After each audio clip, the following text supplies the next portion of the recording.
Sends us away into the night. Does Messi Pahulu. The kickoff is bobbled. And up the sideline to the 20, 25, 30. And a big hit.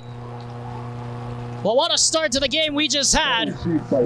Yeah, excitement on both sides right there. A little bit of a muff kickoff right there. Was able to run down the sideline and take a hard hit. I always love when they try to set the tone before the defense even gets out there on the special teams. How about that? That's what you like to see. And it's going to be a hard-hitting, physical game all night long. We are assured of that. And so Timpanogos will start with the ball, 1st and 10 at the 31. Luke Livingston was announced as the starting quarterback, but instead it's MJ Yosefo who go into the shotgun on 1st down and 10 from the 31. Again, the game clock bug on your screen is unofficial. And the handoff up the middle and going absolutely nowhere on the play is number 22, Easton Bretzing, who normally lines up in the wide receiver spot, but that time he lined up in the backfield, and that time he went absolutely nowhere. Yeah, usually on those plays, we like to see, which gap for the offensive line broke down. I think there wasn't a gap that was open on that one. I think they all broke down. 2nd down and 12. They say he lost 2 on the play. Yosefo, quick pass. That is high and incomplete. And through the hands of Easton Bretzing, and already it's 3rd down. And despite, these 2 not great plays at the start of this drive, I would say it's already better than last week. Last week, they didn't really know what their game plan was. They still have Luke Livingston at quarterback. I think last week showed them that MJ Yosefo is the guy that they want to under center. Luke Livingston, be that guy who's going to be out there and catch the ball and take it to the house. So I'm already liking the game plan so far. Let's see what they have to do here on 3rd down. A reminder, Timpanogos scored almost all of their touchdowns on 3rd and 4th down last week. And here's the first instance, 3rd down and 12. Yosefo gonna toss it to Bretzing, and he goes absolutely nowhere. First contact made by Austin Atwood.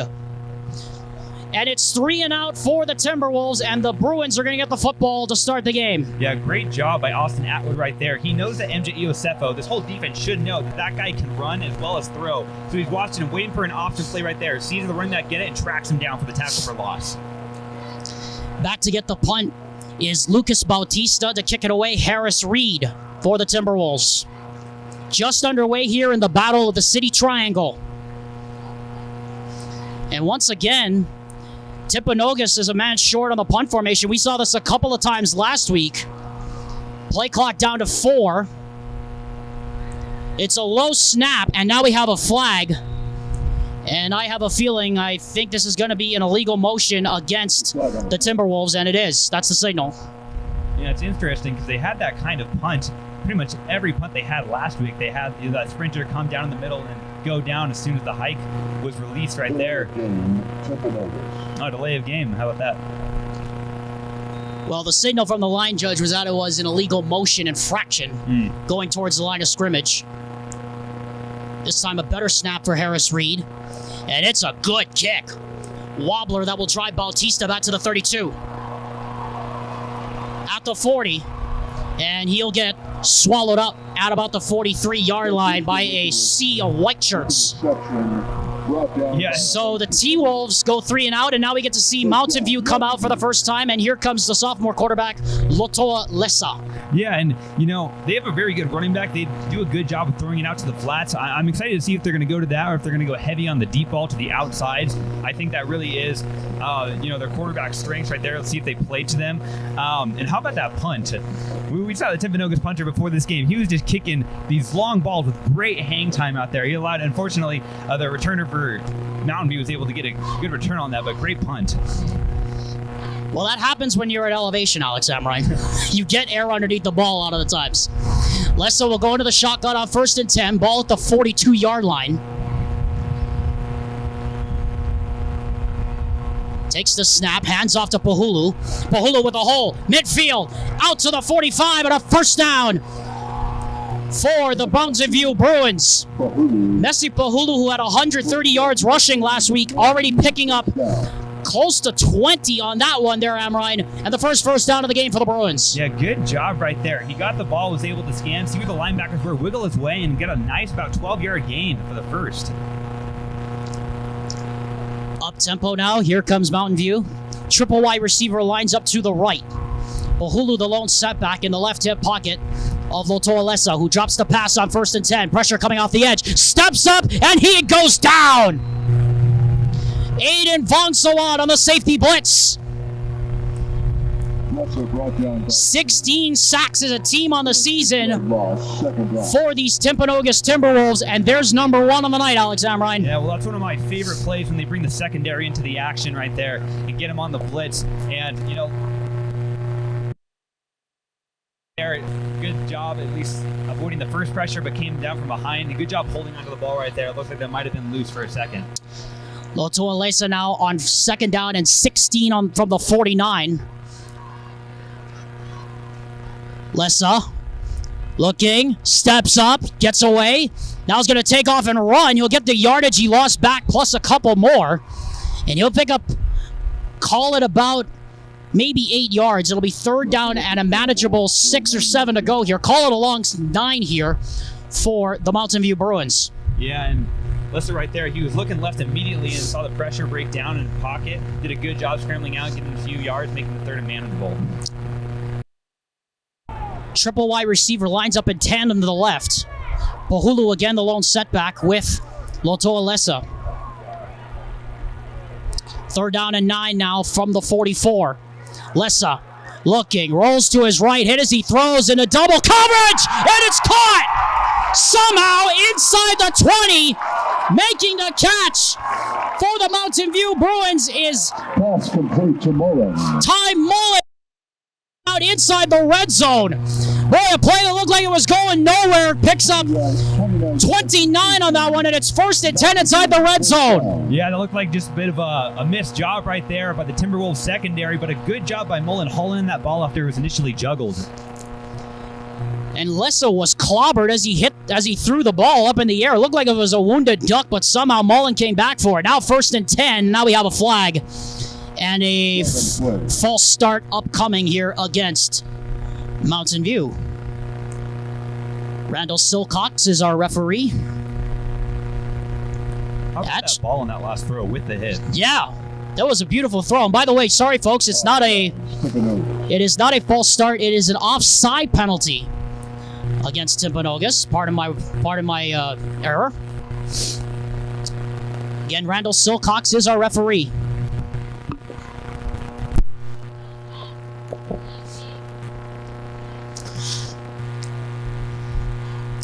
First and 5 now, ball on the 9.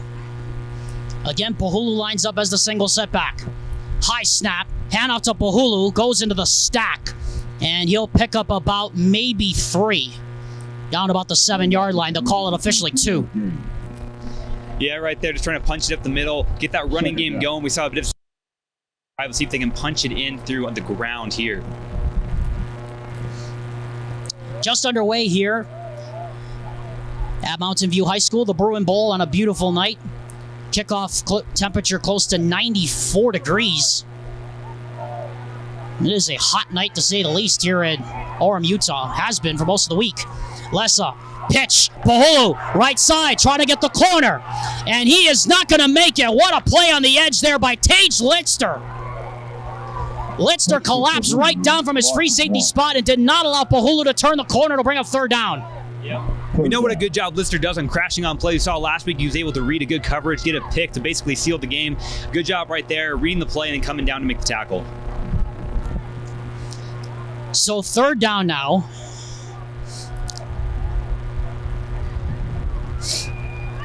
So now 3rd down and 5 at the 9. Lessa throws right side, man open, it's incomplete.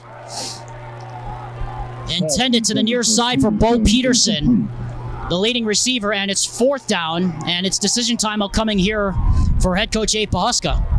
You know, it's interesting right there. They call the receiver in motion, running to the flats on the left side. And I'm always interested when it's a 3rd down situation. Are you going to throw it before the end zone, or are you going to throw it into the end zone? They chose right there, which shows that, you know, had they been getting some yardage, they might have gone for 4th down, as they were kind of hesitant to bring out their field goal unit right here, but it looks like they are going to settle for 3. So they will, and it is Calvin Floyd who will do the honors.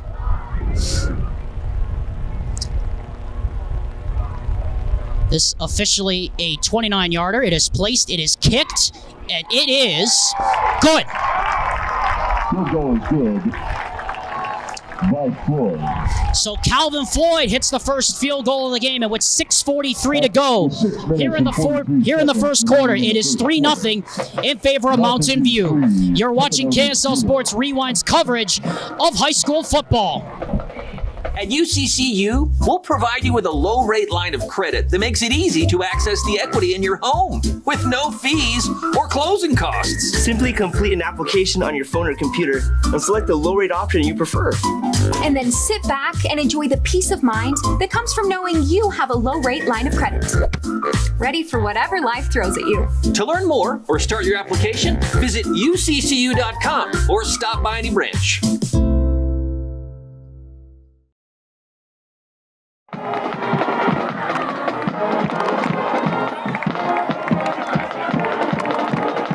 For Mountain View, Cueva, receiving for Timpanogos. Hunter. First quarter. 6:43 left first quarter. It is 3-0 in favor of Mountain View. Mountain View over Timpanogos. Timpanogos football and KSL Sports Rewind is presented by Brent Brown, Toyota Scion. Apologies, folks. We've been having some audio issues here with our microphones. We're trying to get it squared away. And it is a pooch kick, and it is a scramble. But it goes out of bounds, and that is going to put the ball at the 35-yard line. How about that? Trying an onside kick. And how about that? Sorry, we had some more audio difficulties right there, but the onside kick, that's quite the bold move right there. That would give, and it's going to give the Timberwolves some great field position right there. And we talked about in the pregame, I think one of the keys to the game is for this Bruins side to get on the board first, preferably with a touchdown, but a field goal ain't bad. And, they, other than that one strong safety sack they had, bringing the pressure, it didn't look like the defense had a lot of answers for the Bruins side. Let's see if the Timberwolves can respond. Livingston now in a quarterback, goes into the shotgun, takes the snap, rolls to his right, pressure coming, and he goes down! Boy, did he take a hit right there. Dustin Havea said absolutely not. And the second sack already here for the Bruins. What a play by Havea right there. I love that he did not let Livingston dictate the end of that play right there. He wrapped him up, and while he was trying to get away, just brought him down by the shoulder pads to the turf. Wow, we have seen some hits here in the first half of this first quarter. Here's Livingston breaking into a clearing, and he'll get about maybe 4 yards, and the ball came out. Mountain View says they have it, and it is theirs.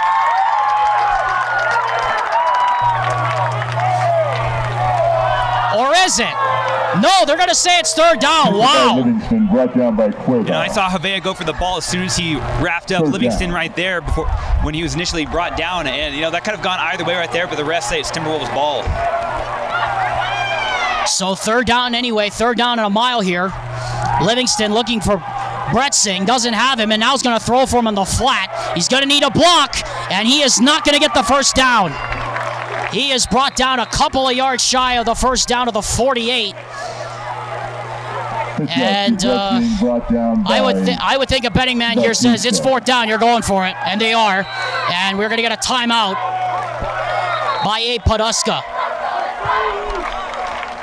Timeout, Mountain View.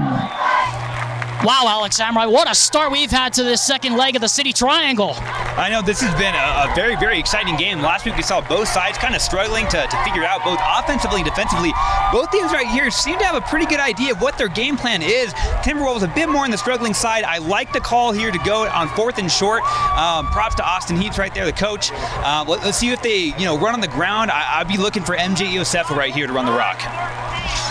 Well, we'll see what they do here. It'll be fourth down and a short 2 coming up. 5:10 officially left here in the first quarter. 3-0 Mountain View. If you're just joining us, Alexander Timolep alongside my broadcast partner, Alex Amrine. We'd like to remind you, KSL Sports Rewind's presentation of high school sports is presented all season long by Heidemann & Associates, a full-service law firm that is dedicated to winning for their clients. Whether you need patents for your business or you need to handle estate planning, Heidemann & Associates is there for you. Call them today at 801-754-4240 or make your consultation online with them at utah.law.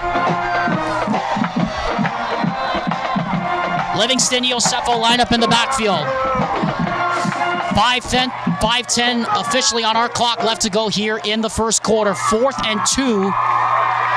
The Wolves need to get it to midfield even for a first down. And it's Iosefo who takes it, and I think he has got it. And the signal is that he does. Well, we'll see. Oh man, this is going to be close. And it looks like they're going to say move the chains. Yeah, that was a close one right there. That's one of those classic, bring out the chain game moments, but I did think that he got it right there. Good play by Iosefo. And now quickly back to the line. Pass is caught by Graf on the screen, and he will get taken down at about the 46-yard line. Brought down by We saw a lot of that last week, Alex Amrine, the screen game to try and get Iosefo and Livingston a little confidence, and there it is again. Yeah, just that go-go, high-powered offense. They're running it again right here. And this time it's Iosefo. He goes nowhere. And it's going to bring up another third down here for Timpanogos. Let's see if Abe Poduska decides to bring the heat here on 3rd down and 6. No gain. Livingston takes the option, going backwards, needs a block, and he's not going to get the first down. He is short. Livingston with the keeper. Again. Out of bounds by Shumway. Shumway guided him out of bounds.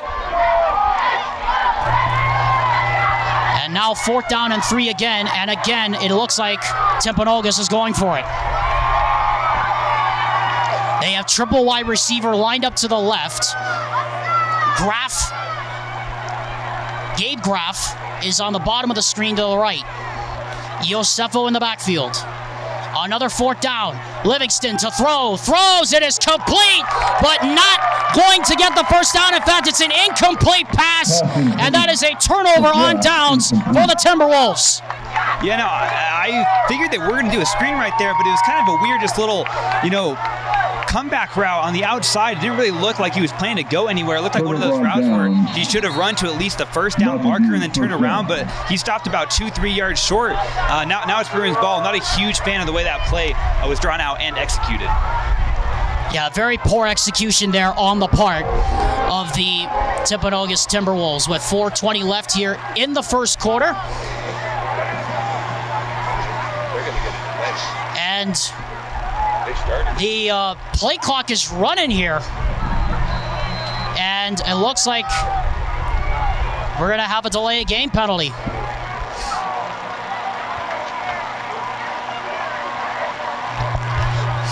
Well, we're trying our best to keep up with the game clock and the play clock here, folks, and we're going to have a conversation, Amrine. And if I'm being honest, it didn't look like Mountain View had a chance to even get out on the field before they started the clock. No, and it seemed like, Mountain View thought that they had a lot more time than they did, time to figure out what they were going to do on this drive. I think that they were suspecting that the refs were maybe having discussion or were just figuring out some stuff that refs do. I'm not really sure what they talk about before those pre-drive talks, but they are discussing it now, so hopefully they can get all squared away, and that way we can help you, the viewers, know how much time is left in this first quarter.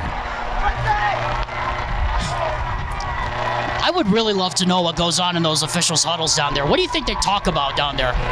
Well, I feel like that's one of those classic SNL skits right there. They get together, okay, wait, who saw that last play? You ever seen those skits?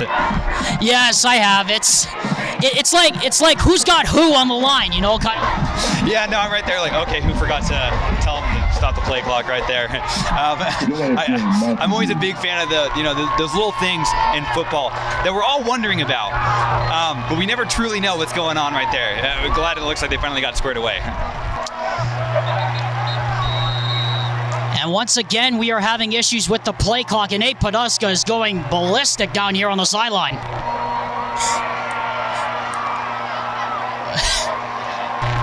Yeah, I think he's, in the right to do so. I mean, the refs now have had, they should have had 2 times now to talk about it. He's still discussing it, not sure what the issue is. Now that he has to get involved and talk to the refs to get it all squared away.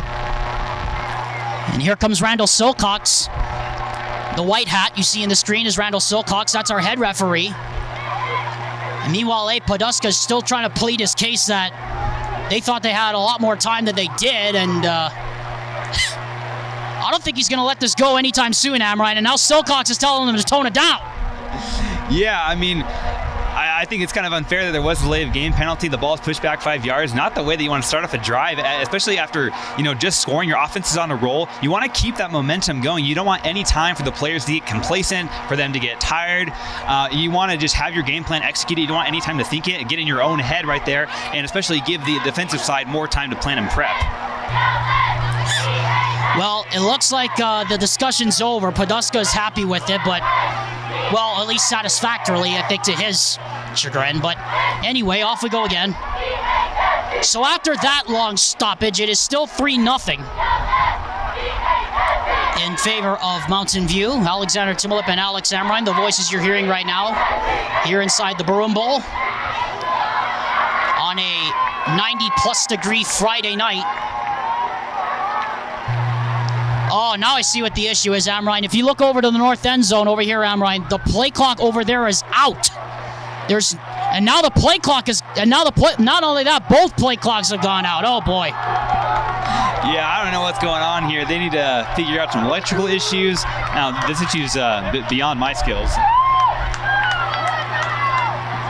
Well, the next best thing is to keep the 40-second and 25-second play clock on the field of play. There's our cameraman Doug is zooming in on it right now there for you folks. The play clocks are out here at the Bruin Bowl. The scoreboard is still working, thankfully. We still have power.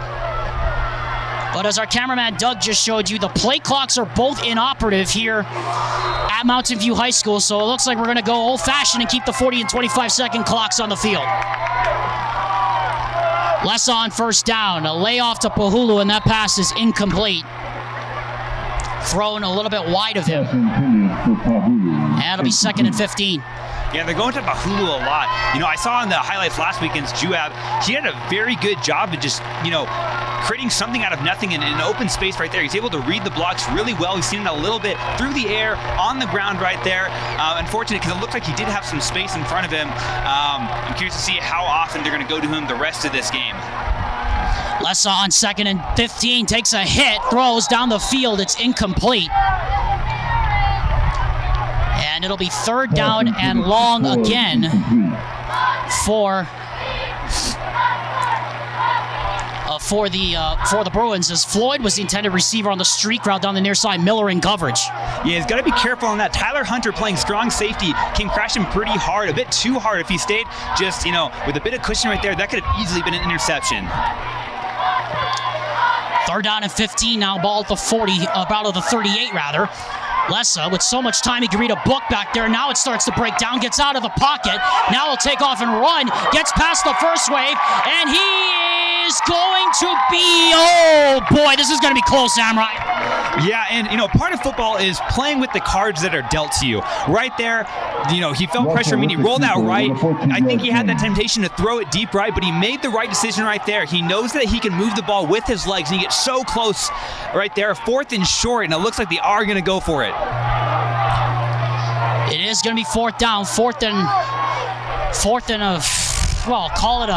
call it the length of a chicken katsu here on 4th and 1. Pahulu can't hold on to it. Not only could he take the handoff, he fumbled, and it is Timpanogos football. Yeah, great job right there by the defense.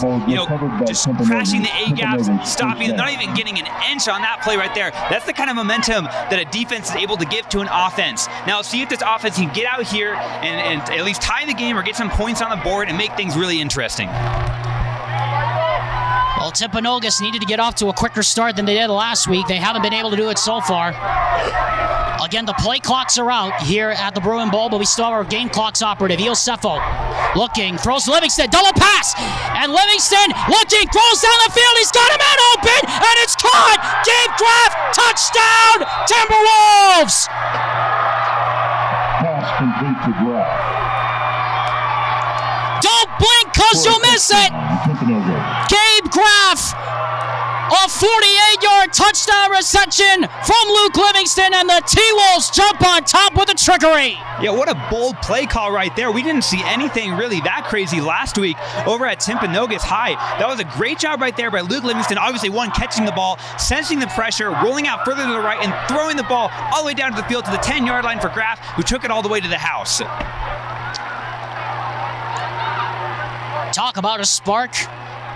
Luke Livingston able to provide it with a 46-yard run at the end of the first quarter last week. This time it's a 48-yard double screen pass as the extra point is good. And with 3:12 left to go here in the first quarter, it is 7-3 in favor of Timpanogos. Back in just a moment after this word from WGU on KSLSports.com with the T-Wolves leading 7-3. College wasn't built for me. It didn't care if I had to work a double shift. Test day's test day. Deadline's a deadline. I want to set the deadlines. Tests on your time. Courses on your time. Graduate on your time. WGU, the nonprofit university of VU. Oh, how quickly things can change. Welcome back to KSL Sports Rewind's presentation of high school football.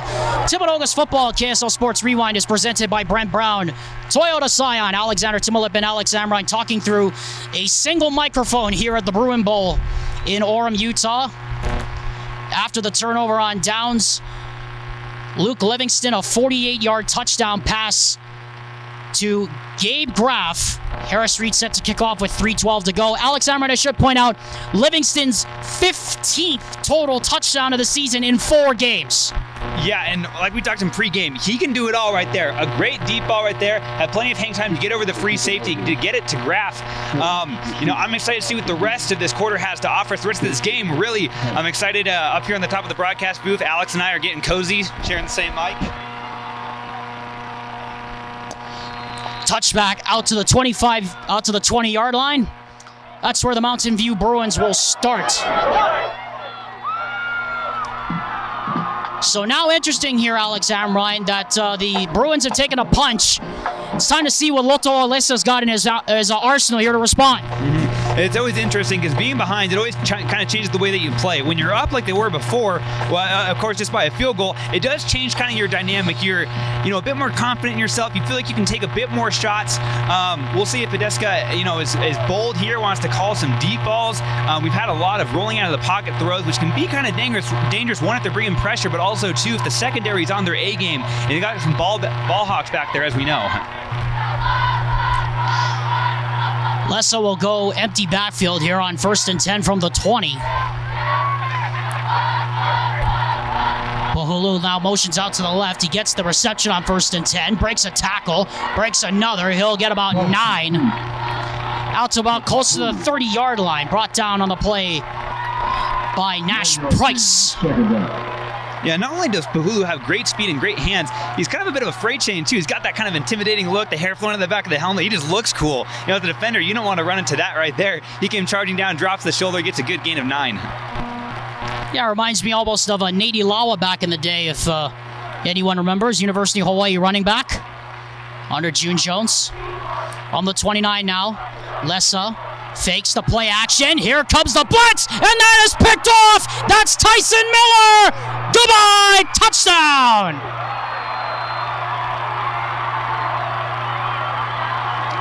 And a penalty flag goes down in the end zone for unsportsmanlike conduct. Touchdown by Timpanogos. There is a flag on the play also. How quickly things can change. Yeah, good job right there by Tyson Miller, being aware, getting the pick, and taking it back to the house. Just got a little too excited. I was waiting for that penalty flag to come out for excessive celebration, and unfortunately that's going to push him back on the kickoff. But great job by the defense, taking advantage of the bit of a broken play right there on the play action. That is the way that you want your defense to respond. After your offense gets the points, you say, hey, we can get on the board too, and they go out and do it right there. 2 minutes, 26 seconds officially left here in the first quarter. And just like last week, the Timberwolves look like they have woken up after a slow start. Harris Reed now for the extra point. And it's right through. 14-3. Timberwolves with 2 minutes, 26 seconds left here in the first quarter. The penalty was unsportsmanlike conduct. So Alex Amrine, as we're taking a look here, as we're about almost halfway home to the end of the first quarter, let's take a look at our X factors for both sides. Brought to you, of course, by Heidemann & Associates, the official law firm of KSL Sports Rewind. Well, I think I think one guy wearing the number 1 jersey caught your eye from Mountain View. Yeah, from Mountain View, Bo Peterson. He's a guy to look out for. I was watching, their plays last week against Juab. He's a speedy slot receiver who plays his lack of height to his advantage. He's one of those guys, a little bit shorter, but he knows that he can get lost in the traffic. So if he uses that to his advantage, he can, he had a great game last week, 4 catches, 71 yards, including a 30-yard touchdown reception. I think that if they look to him, he could be one of those guys that, little back pocket, they can go to him when things are looking bleak, someone that maybe Timpanogos isn't always expecting. And then on the other side of the ball for Timpanogos, I'm going with Easton Bretzing for the Timberwolves. And forgive me, last week, that stat line for Bow Peterson, that was actually Easton Bretzing. I got ahead of myself right there. This guy, Easton, he showed us last week that the offense doesn't always need to rely on Luke Livingston and MJ Osefo. They can go to him as well in the deep ball game. Well, let's see if the Bruins decide to go to Peterson here on this next drive. The kickoff will be at the 25 because of the penalty.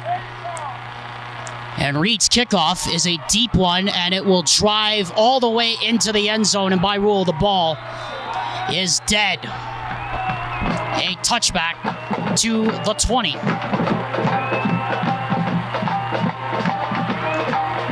So Timpanogos leads 14-3. In case you missed it, Mountain View took the ball down the field, got a field goal on their opening drive. And then, in the blink of an eye, turnover on downs by Timpanogos, and then a 48-yard touchdown pass by Luke Livingston to Gabe Graff.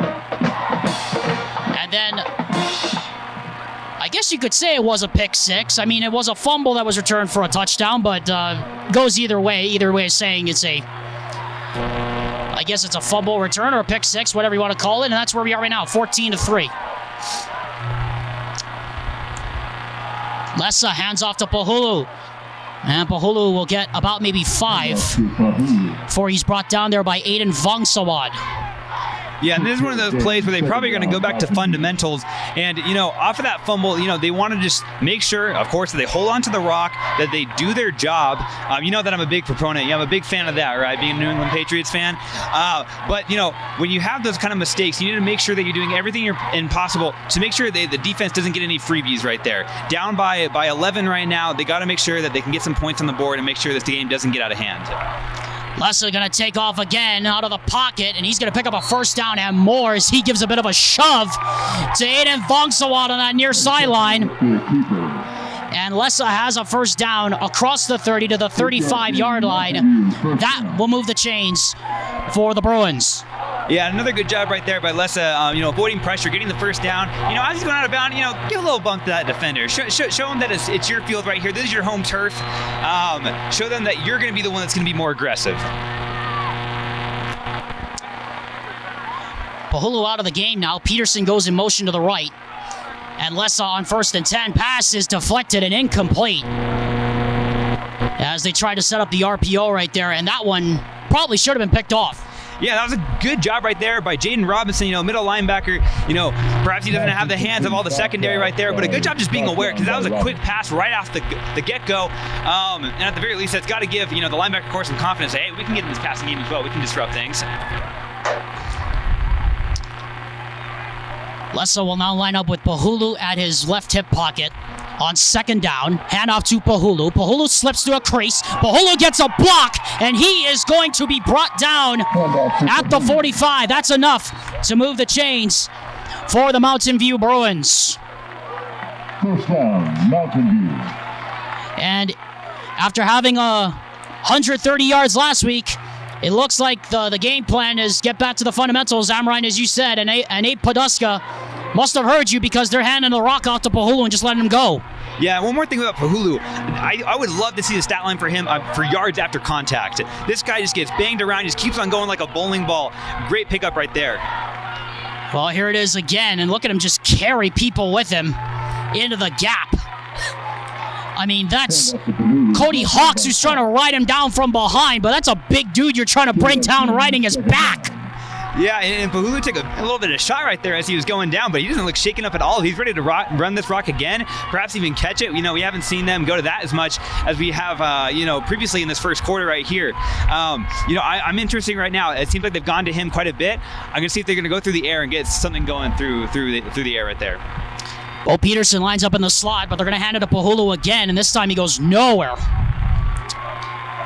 Brought down after maybe an inch. Brighton Tate, first one to bring him down, and it'll once again be third down, and I have a feeling with the clock rolling and our play clock out, that will be the end of the first quarter. Mountain View scored first. Timpanogos scored the next 14. Our game clock bug on your screen there is unofficial. We are about 3 seconds ahead of the bug. Bahulu's going to get the handoff on third down and long.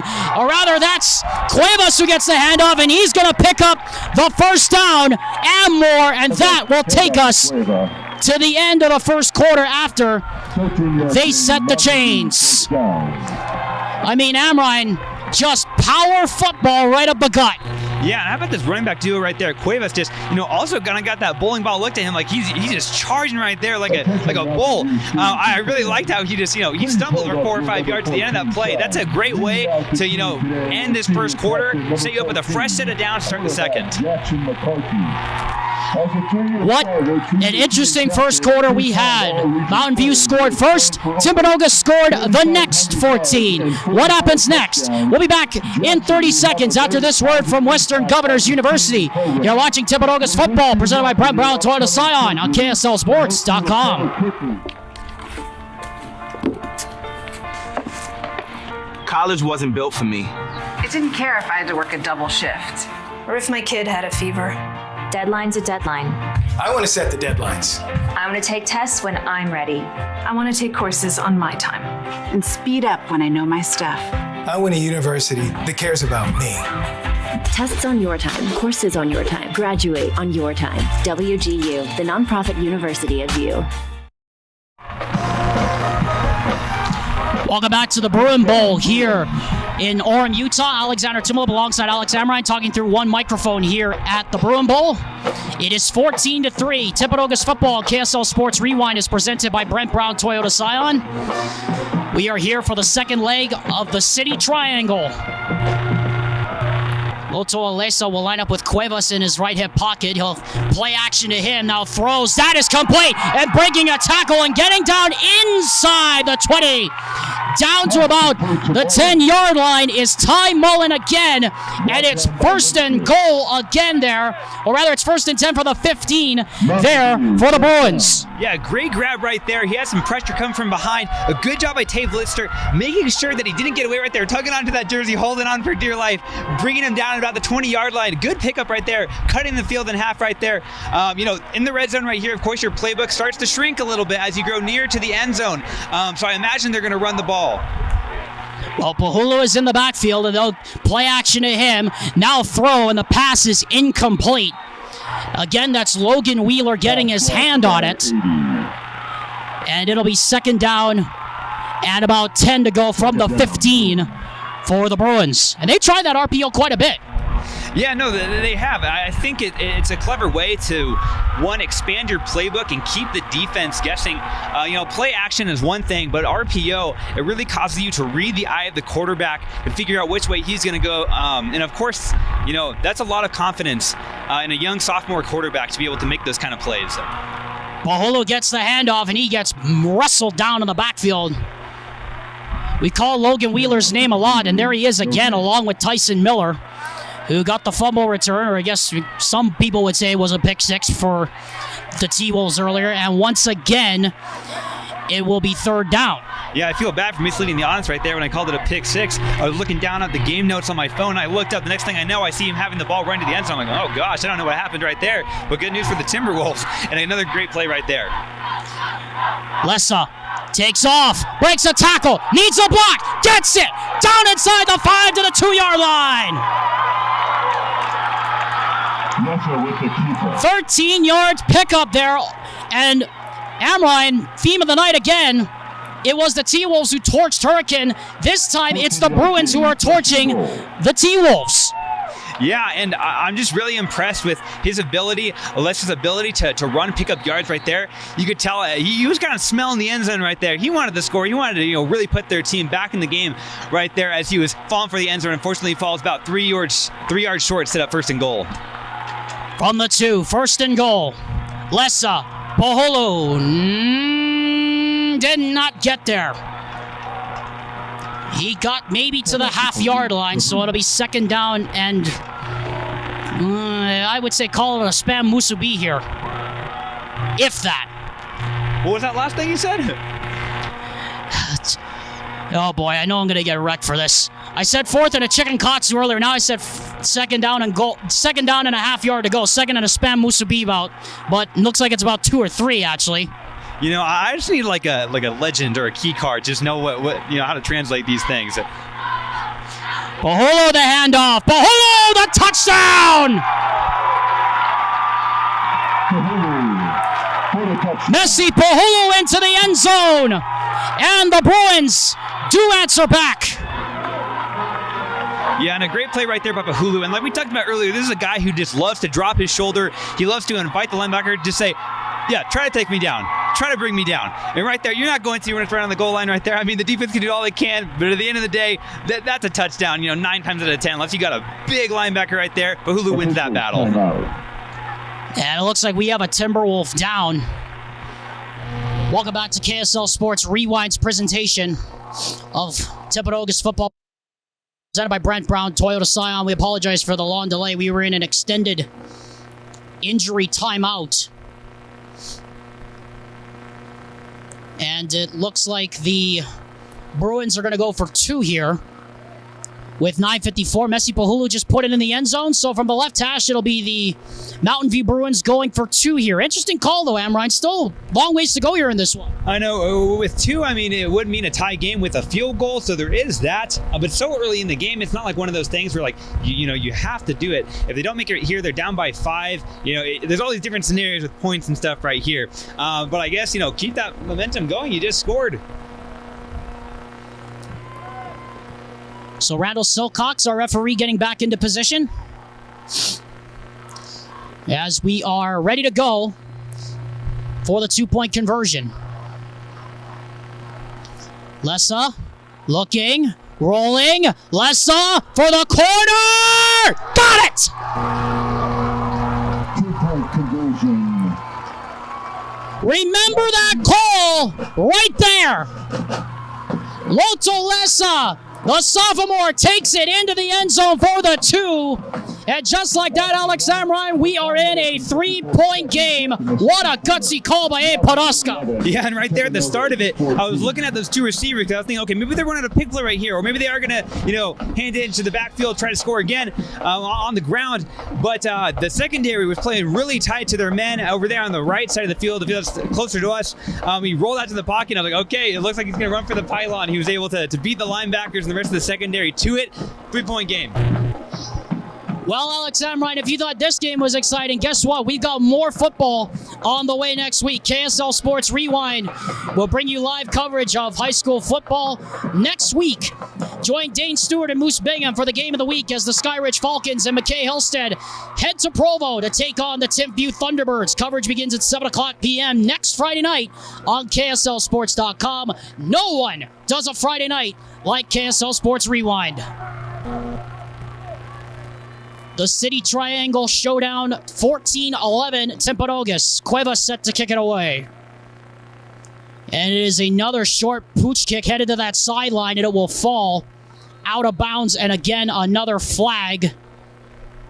And then some pushing and shoving off to our far side out of the camera shot. But anyway, the T-Wolves will take it at the 35. Yeah, that's the second time they kicked it out of bounds on those little pooch kicks right there.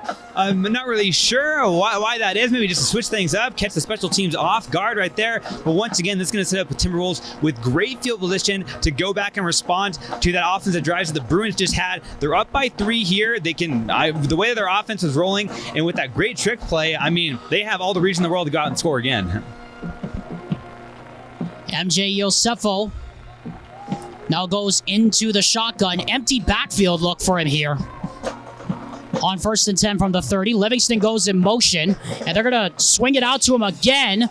And now Livingston, penalty flag goes down as he gets out of bounds close to the 40. And where the flag is thrown, I would suspect we're going to have an illegal use of the hands of some type against Logan Wheeler, number 80. Yeah, I was curious to see right there what's going to go down. I thought I saw a block in the back right there, or like you said, maybe an illegal use of hands. We're going to hear from the ref right here what the call is, but either way, it is against. Timpanogos. Now holding right there, yeah. Well, we got half of it right. We got half of it. I said illegal use of the hands. You said block in the back. We're good on that front. Yeah, at the end of the day, we just need to be more broad. Just cover all of our bases right there. It's on the offense. It's on the offense of some type. First and 20 now from the 25. Livingston in the shotgun. Takes the pass, throws. That's complete. Yosefo will get the penalty yards back. And he'll get to call it about the 33-yard line. Pickup of 8. Yeah, good job right there. Just a little quick pass to the center. Just turn around. Quick hands right there by Yosefo getting that yardage that was lost from the previous penalty. They got almost all of it back. 9-yard gain on that. Second down at 11. Livingston breaking down, gets to his right, has some room to run, needs to make a man miss, and he will get pushed out of bounds into the bench. He got maybe a yard, if anything, and how about this Mountain View defense right now? Their containment on the edge really, really quick, not letting anybody get onto the perimeter, not really letting anyone beat them on the perimeter so far. Yeah, and some of my, just notes by looking at the film of this Mountain View side, and also like their ability to contain plays, to not let them have a lot of range, to condense the field. And it looks like they're doing a bit of the same right here. Well, they were until Graff made that catch. He should have the first down. We'll see where they spot it. And it looks like it is enough to move the sticks.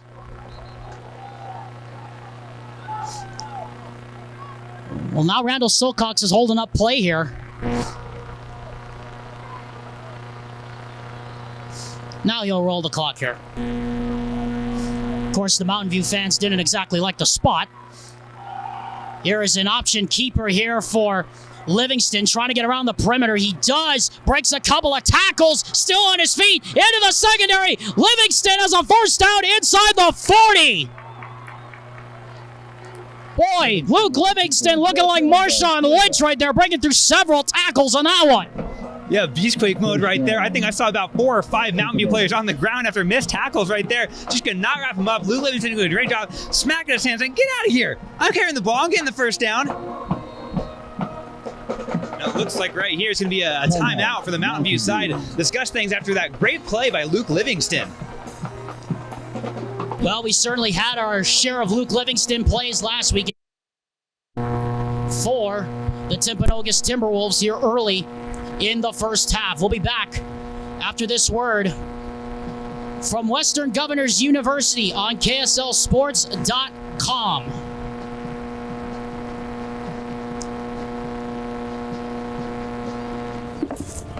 College wasn't built for me. It didn't care if I had to work a double shift. Test day's test day. Deadline's a deadline. I want to set the deadlines. Tests on your time. Courses on your time. Graduate on your time. WGU, the nonprofit university of View.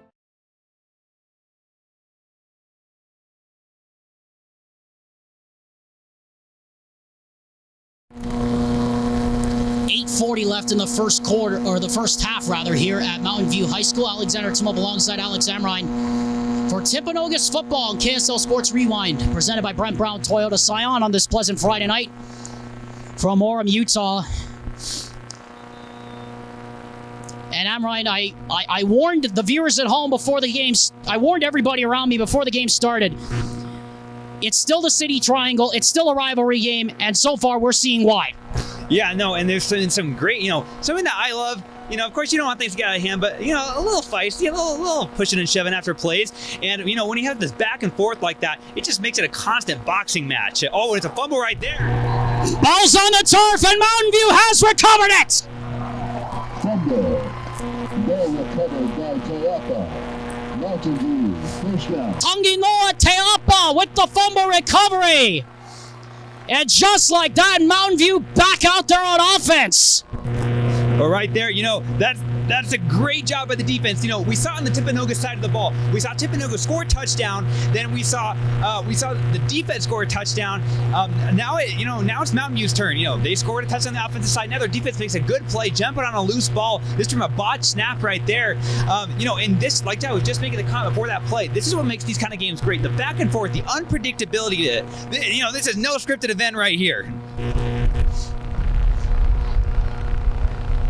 So now Loto Alessa from the shotgun. And he'll hand off to Messi Paholo. Paholo! 40!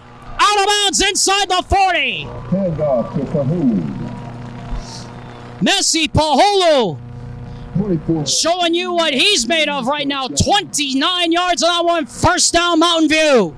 And Pahulu right there, we know how fast he can be in the open field, but he did a great job of following his lead blocker, that receiver. I didn't quite catch what number it was, but knowing that his blocker is going to get him more yards than he could if he just tried to out-sprint everyone else right there. So he showed his football intelligence on that play. Great gain. That was Zachary Gibbs with the key block to spring Paholo. And now Lessa on 1st and 10 needs to step up, gets away from the pressure, puts his head down. Oh my, did Tyson Miller feel the full brunt of that one? That made Alex Amroy jump out of his seat. Yeah, I popped up right there. I got excited about that one. Very rarely do you see the starting quarterback, lower his shoulder like that. But I love when you do. It's just the quarterback. You're like, yeah, I might need to be protected because I am one of the most valuable pieces of this team. But I'm willing to get my hands dirty. And that was a great job right there. That sets the tone for how the rest of this game might go.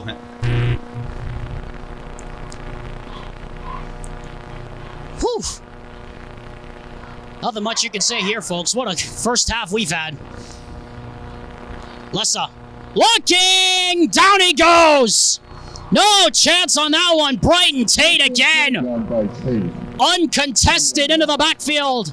And Lessa goes down. It'll be 3rd down and long again. Yeah, they crashed on both sides of the offensive line right there, not giving him a lot of time. Looked like he was looking deep to his left, but just did not have enough time to even consider releasing the ball. Good job right there by Tate. 3rd down and call it 13. The Bruins need to get to the 28-yard line of the Timberwolves here. Lessa drops the pass. Safety blitz coming. Now lays it off. Paholo needs to make a couple men miss. And he's going to be brought down well short of the 1st down. First contact made there by Timpanogos' Race Helm. And it looks like the Mountain View Bruins are going to bring out the punting unit here on 4th down.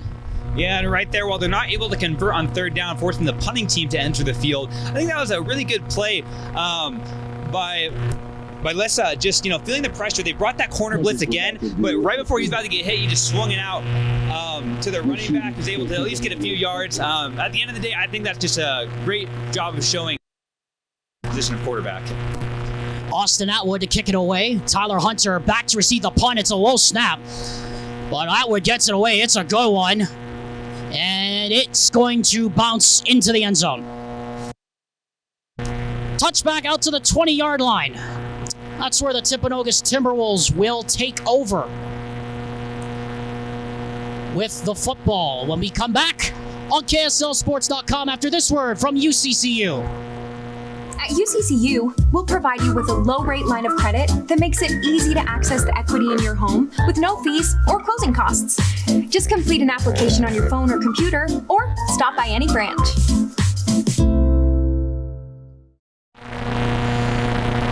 KSL Sports Rewind's presentation of high school football presented by Heidemann & Associates, Western Governors University, and UCCU. Alexander Timlip and Alex Amrine for KSL Sports coverage of Timpanogos football. Luke Livingston, shovel passes batted into the air and incomplete. The shovel pass went off the hands of Gabe Graff and fell helplessly to the turf. And probably fortunate it did fall helplessly to the turf because there were plenty of red shirts around in the vicinity of that thing. Yeah, they're ready to hop on that one if that looks like a loose ball. And as a linebacker, you're not always sure what exactly is going on in the back of the pocket when you have the defensive offside and screen. A loose ball is a loose ball. You're jumping on it. Boy, there's nowhere to run there for MJ Yosefo. He gets met in the hole. First contact made there by Sam Lindsay, and now it is another third down.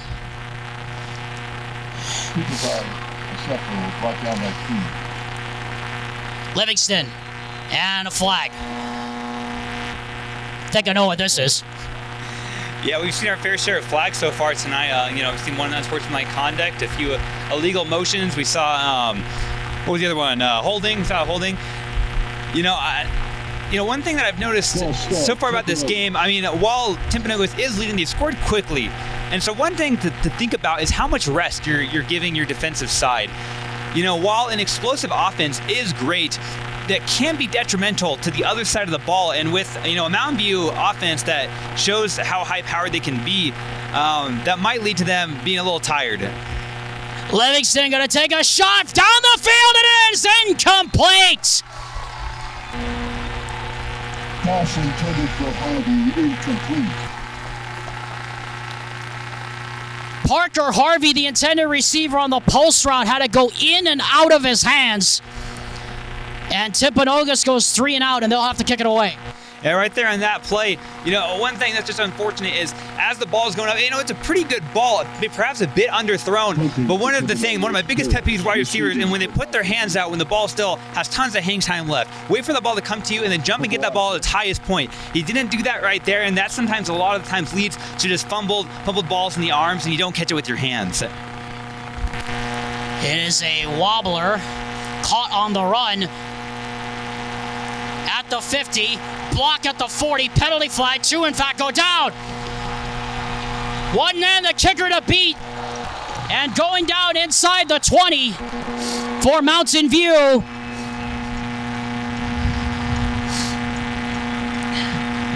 We'll have to pick up who the player is, but Messi Pahulu, I believe Alex Amrine, is going to get called for a blindside block on Logan Wheeler, and oh my goodness, wow, you talk about I don't know exactly what to call that, but that was a nasty blindside hit. Yeah, and we still have the player down who was on the receiving end of that hit. You never want to see that, as the Mountain View shows their good sportsmanship right there. We hope that this player is going to be okay as they're discussing the flags at the end of it. And Nate Poduska, as we're hearing from our cameraman Doug up here, Austin Heaps was on the field hopping mad. And he did not like that. And unfortunately, Amrine, I can't help but agree with him there. That's something that they're trying to get out of the game, and that was really unfortunate. And it's hard when you're out there on the field on the defensive side, and you know that you can make a hit like that. I think it's just one of those things. It's a culture buildup of football. That big hit, you got the adrenaline going. You want to be the guy to make that kind of play. And we saw, the Mountain View side kind of hyping up Pahulu after he made that big hit. But the downside of that is injury, especially to the young players who have, so much ahead of them. It's one thing when players get hurt in the pros or even college, but, with these young men, you never want to see something like that happen to anyone. So Mountain View showing their respects right now. It looks like the coach is talking them through it. An unfortunate scene unfolding here in Orem, Utah. We will be back after this quick word from UCCU here on KSLSports.com. Stay with us, folks.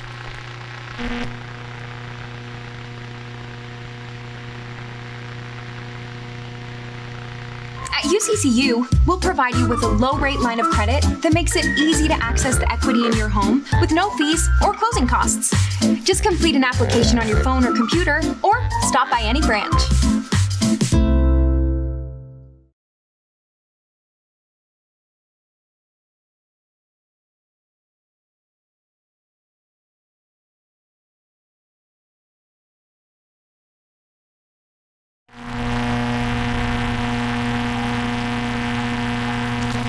Minutes and 5 seconds officially left here at the Bruin Bowl in the second quarter. Alexander Timop alongside Alex Amrine for KSL Sports Rewinds.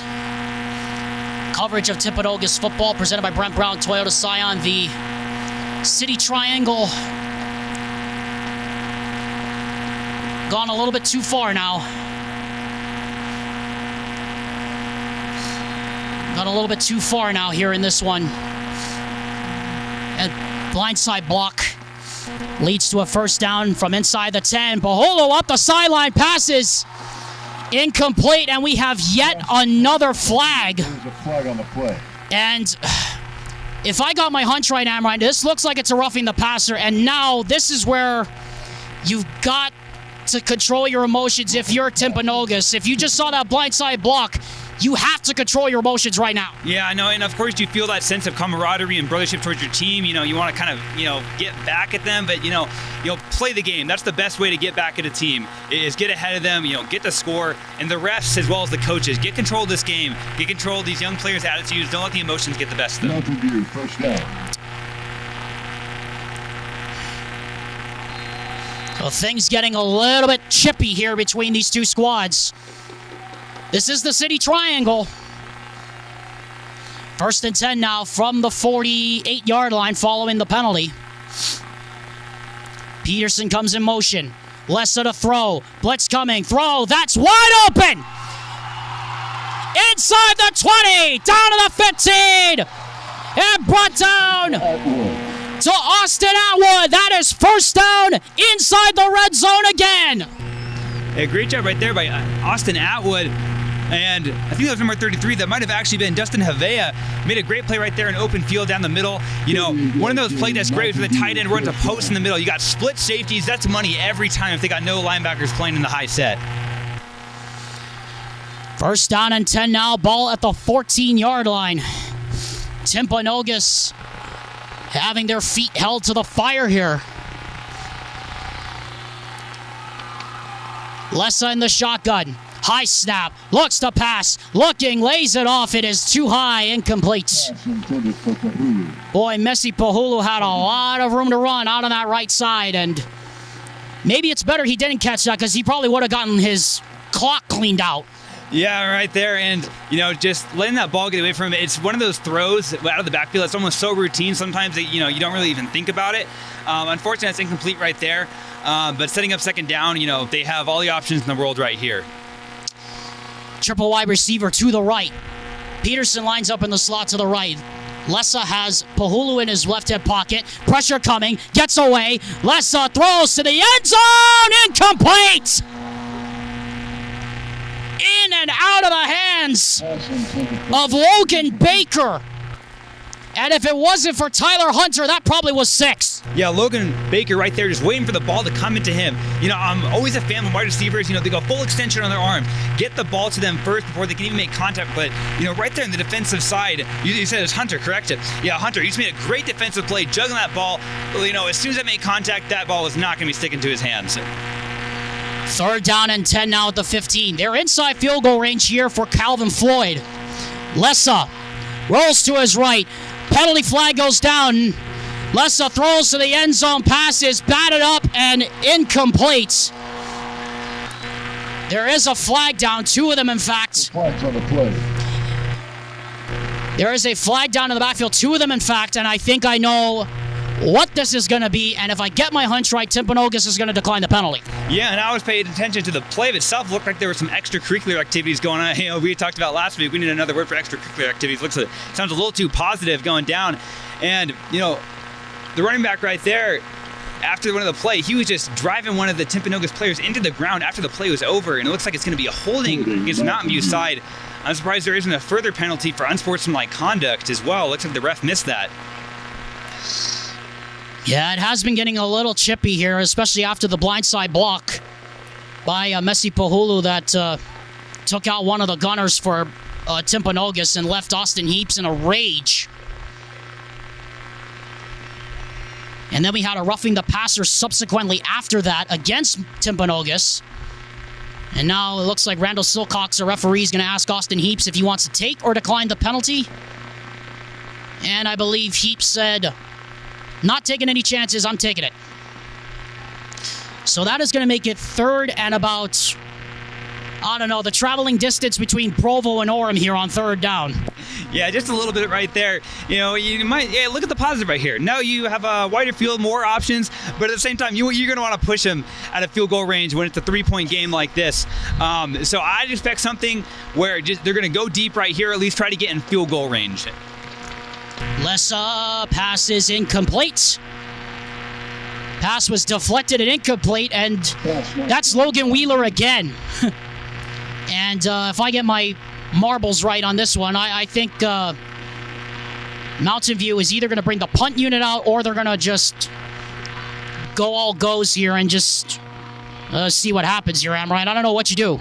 Yeah, Logan Wheeler standing at 6'2", great defensive play. It's one thing to get frustrated as a quarterback when you're feeling the pressure from these defensive ends. But when they get their hands up and you can't even get your pass out, like that sense, you're like, I have the time in the pocket, but the ball's not going anywhere. These big defensive ends getting their hands up there, that's frustrating. It looks like Mountain View is going to reconvene in a timeout to figure out what they're going to do.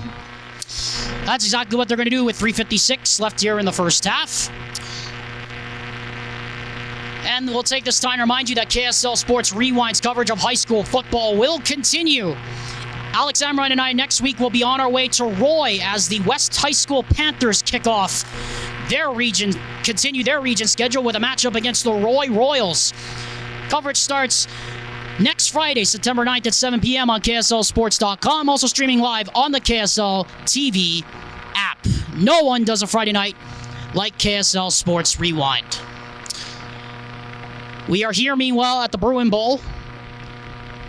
And looky here, Amrine. We got a 49-yard field goal coming up. Yeah, 49-yard. I'm going to be very impressed if this kicker can make it. I was almost wondering with all the pooch kickoffs, I'm like, maybe the kicker doesn't have the leg, but it looks like the Coach Podeska has confidence in his kicker to make this long field goal. It's down, it's kicked, and it is going to come up well short. Kick by Cuevas is wide. So it goes down as a missed field goal, but on the positive side, Amrine, it basically goes down as a punt because you don't turn the ball over and you don't fumble the snap, which puts you in immediate sudden change position at midfield. So all works out there, I think, for the Bruins in the end. Yeah, maybe that was just the thinking of the coach right there. Maybe he didn't know this kicker was going to make it, because at the end of that play right there, I was thinking that field goal missed more distance horizontally than it did laterally on the field right there. So Timberwolves get some decent field position at the 20, better than a punt that's just backed up in their own 20. And a pass is caught by Easton Bretzing out on the edge. He'll get up to the 29-yard line. Pass complete to Bretzing. And Timpanogos starting to go to that hyper tempo here, as we have seen so often here in this first part of the season.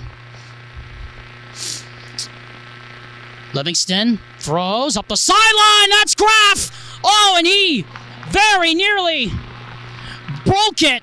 Messi Pahulu was the last guy to get him by the shoestring, and if he didn't, Graf might have still been running. Yeah, you took the words right out of my mouth right there. Pahulu making a great tackle right there, because all he could see right there was green grass. Livingston looking wide open. And what a catch. Made there by Graf, the other Graf, Josh Graf. That was Gabe Graf, his brother, who made the last play. And immediately back to the line, here comes Timpanogos. Austin Heaps going with the hyper tempo.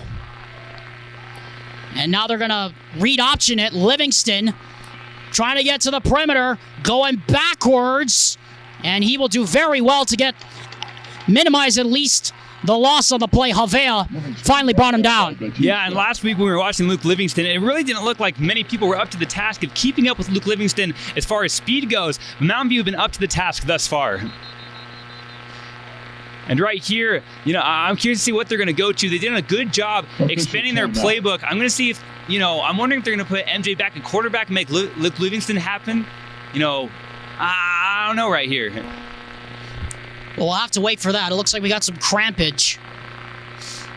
As it looks like Havea, who made the last tackle, is cramping up over on that far sideline. We should point out, Amrine, it was a very hot day coming up here. The kickoff temperature was 94 degrees according to the National Weather Service. And I would venture, and looking at the official temperature right now, it's only 84, but on the field, it must be close to the 90s.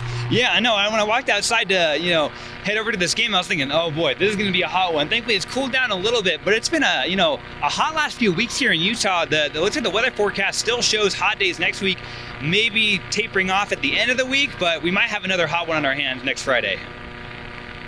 Yeah, just so everybody knows, there is a heat advisory going into effect tomorrow afternoon at noon.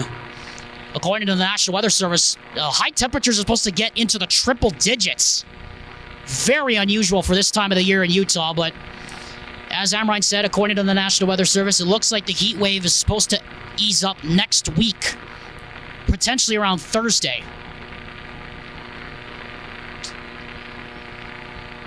And so, while they tend to Havea, we will step aside, take a break, and come back after this word from Brent Brown Toyota Scion on KSLSports.com.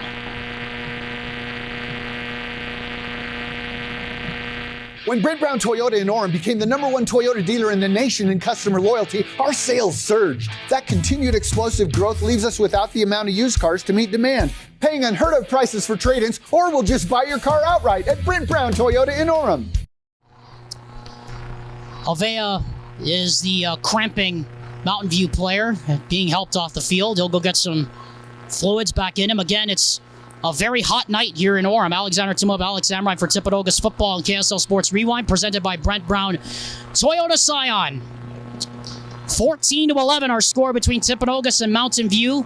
Mountain View scored the first points on their opening drive with a field goal, and then Timpanogos proceeded to score the next 14 points. And then Mountain View came back with a touchdown and a 2-point conversion to make it a 3-point game.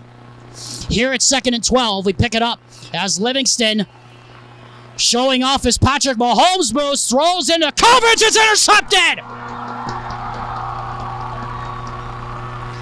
Intercepted!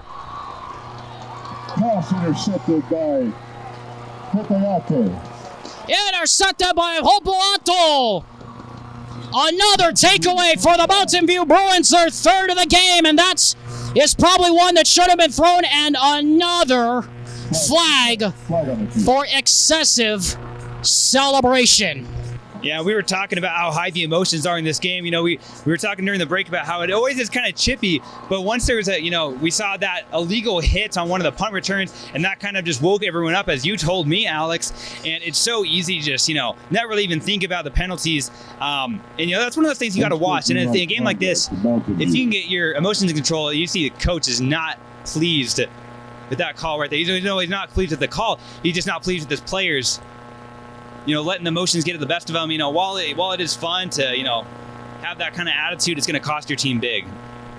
Yeah, Abe Podusco was not happy with, I believe it was Teo Oppo who committed the penalty. Bob Wagner, I know what Bob Wagner back at UH would have done in those days. He would have grabbed your neck and held on for dear life onto you. He would have been really angry. Yeah, my favorite coach, Bill Belichick, he's also one of those guys that does not take those kind of plays. Think about the team. Do not think about yourself. That's a selfish play right there if you get one of those penalties on you. Calvin Floyd with the catch off the play action from Loto Alessa. And so another opportunity here for the Mountain View Bruins as the clock stops to move the chains. With just over 2 minutes to go. It's a 14-11 game in favor of the Timpanogos Timberwolves. I don't know why I have the Bruins on my head all of a sudden. Messi Pahulu once again the lone setback in the shotgun. 2 wide receivers to the near side. Lessa looking, throws high, and it's incomplete. Looking for Floyd again on the play action, and that play fake was so good, our cameraman Doug just got faked out. And Doug's a professional, so not many quarterbacks can do that, right? And right there, that was a good job, a good throw. It was a bit high, but he had 2 people crashing down on him, Alyssa. And so that was a good job, a good ball. Unfortunately, just a bit high. I think that could have gone the distance, honestly, if he had some speed behind him. Yeah, it looked like there was nobody back. It was a 0 coverage On 2nd down and 10, it's a handoff to Pahulu. Pahulu breaking tackles, and he will get over the 30 to about the 30, call it the 32-yard line. It'll be up a 3rd down and a manageable, let's say, 4-ish for the Bruins. Bruins have no more timeouts left, by the way, in case anybody's wondering. Timberwolves still have all 3. Pahulu will get it again, and he's going to go absolutely nowhere. And with 1:25 to go, it looks like the Timberwolves are going to burn a timeout and see if they can't get the ball back. Yeah, and despite the fact that they have the lead, they're going to want to get the ball back here. We know, as we talked about earlier, with an explosive offense, minute 20, that's all you really need to be able to score here. And going into the second half with that kind of momentum, that would then put them up ahead by, a full 10 points, what they originally had over this Bruins side. I'm interested to see, what the Bruins are going to call right here. It does look like they are going to punt. I have to imagine so. Yeah, they are going to punt right here. So I'm interested to see what MJ Yosefo, what the Graff brothers, and what Luke Livingston have in store for us. It has been a very interesting first half. As we hear the familiar strain of popcorn popping on the apricot tree, starting up here at Mountain View High.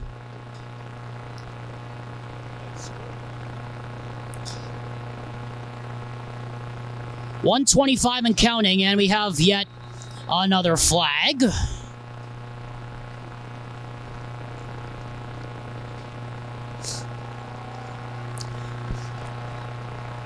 Well, all that popcorn popping, Amrine, led to a false start. Well, maybe we can get, some of this offense popping right here. One thing I just realized, we've had a scoring quite a bit.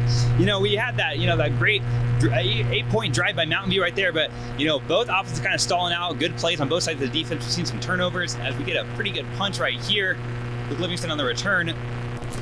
Livingston to the right side, gets a block. Midfield, cuts upfield to the 45, and he'll go down at about call it the 44-yard line. So with 1:11 officially left here at the Bruin Bowl, 1:09 left on our clock here. This is going to be some pretty good field position to start the drive here, Amrine. That's what I was thinking right there. Great job by Luke Livingston. I think Luke Livingston, him not only just being, sometimes the quarterback, sometimes the receiver, he has some extra motivation. Okay, I want to get myself in good position here to score. He's not just thinking about, the team, as that's a great thing to do. He's like, I want to get in good position right here, get myself a touchdown. Well, he's in the shotgun in an empty backfield. 5 wides in the set. Livingston throws. That is dropped. Off the hands of Easton Bretzing. And let me tell you, Amrine, I don't know. Both these offenses are moving the ball. They just look sort of stuck. Yeah, right here. It looks like the defenses have figured each other out. And so it's going to be interesting to see what kind of halftime adjustments we see at the start of the third quarter.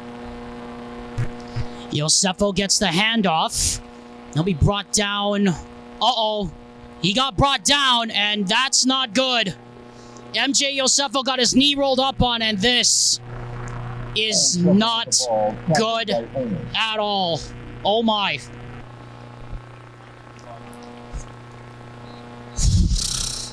Amrine, he's walking, but if there is one player you cannot lose right now, if you're Timpanogos, there it is, number 4. Yeah, no, Yosefo is one of those guys. He's just a Swiss Army knife. He can really do it all.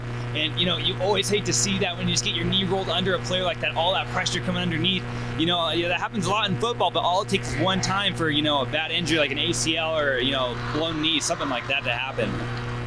On 3rd down and 8, back we go. Livingston rolls to his right, gets out of the pocket, makes a man miss, makes another couple of men miss, and he's going to get the first down. What a play by Luke Livingston. My word. Yeah, with 30 seconds on the clock, you got to get this offense going right there, and it's always kind of, gutsy with the quarterback scramble like that, because not only do you risk not getting anything on the play, but you run a lot of time off the clock. 27 and rolling, 31 on our game bug. The game bug is unofficial. Livingston again going to take off, got plenty of space, and a hop out of bounds. Out about the 25-yard line. Clock reads 18 seconds left officially.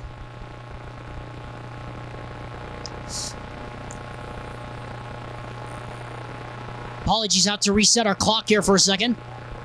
And again, we're talking out of one mic, folks. Livingston Got Graf going down the middle if he sees him. He's going to throw. He's got Josh Graf open off his hands, incomplete.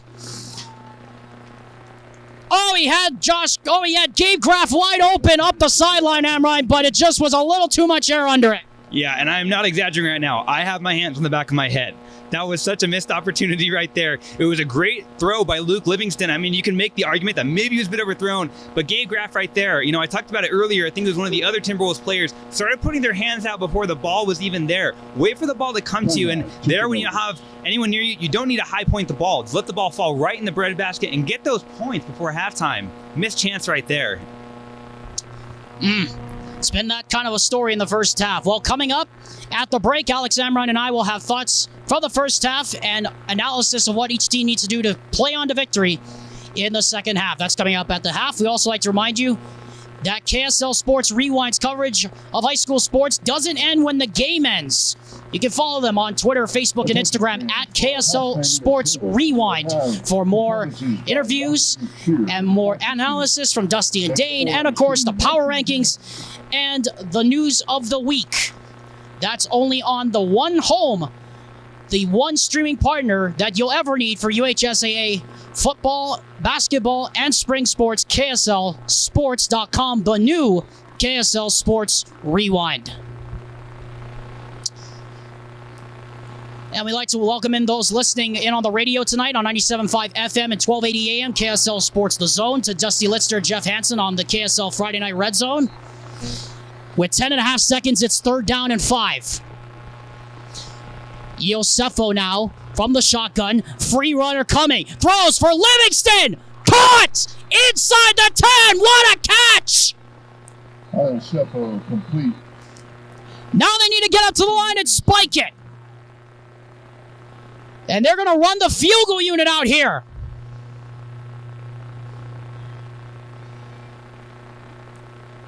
Or are they? It's a first down. And Timpanogos, I believe, had one more timeout, and they did take it.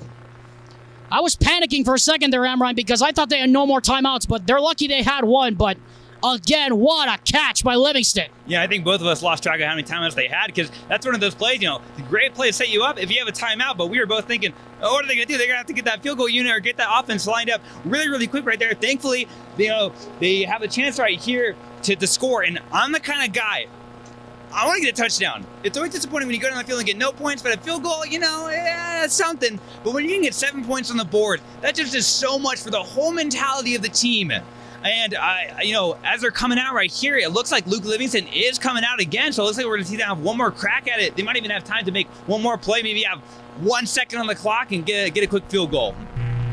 Remember, Timpanogos got the kickoff to start the game. They will be on the defense to start the second half. 4.6 on the clock here at the Bruin Bowl. 3 seconds left on our graphic. No timeouts either side. Livingston rolling. Livingston throws! Touchdown! Timpanogos! Easton Britzing in the end zone as time expires. That is how you do a buzzer beater. No, and Easton Britzing, I said that he was the X-Factor guy. He's run that route once before earlier in the game where he came across the middle. Unfortunately, it was just a missed throw by Luke Livingston earlier. That time, they connect on the money. They know it works. Go back to it. He's a guy you can rely on. Great job right there. That's going to be a huge momentum booster for this team as they go into the locker room. What a first half in the City Triangle game. Harris Reed for the extra point. And yes, it's good. Point after by Paris is good. At the half. And we have hit halftime. Timpanogos. Here at the Bruin Bowl with the Timpanogos Timberwolves leading their rival, the Mountain View Bruins, 21-11. And Alex Amrine, what a first half we just had. Yeah, it was a phenomenal first quarter and started the second quarter. The offense kind of stalled out a little bit. I think they must have heard us. We were saying, hey, they haven't scored in a while. Then the Timberwolves went right down there. Great catch by Luke Livingston to set them up first and goal, and they eventually were able to punch it in by a great job by Easton Britzing on the near pylon right there to put them ahead. The score now 21-11 going into the locker room with a 10-point lead at the half. Of course, they're going to be able to prep their defense, figure out what kind of schemes they're going to want to do to continue to cause this Mountain View Bruins team to kind of stall an offense they have the last few drives. Whew, Amrine, we need to get a breather. That was quite an interesting first half, but an exciting one. I told the viewers at home, don't expect this to be a blowout.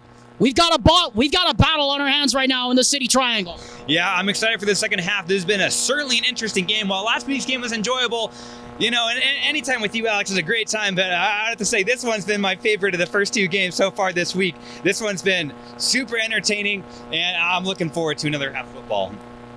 You're trying to butter me up again, aren't you, buddy? Hey, man, you're my friend, man. Well, I guess. All right.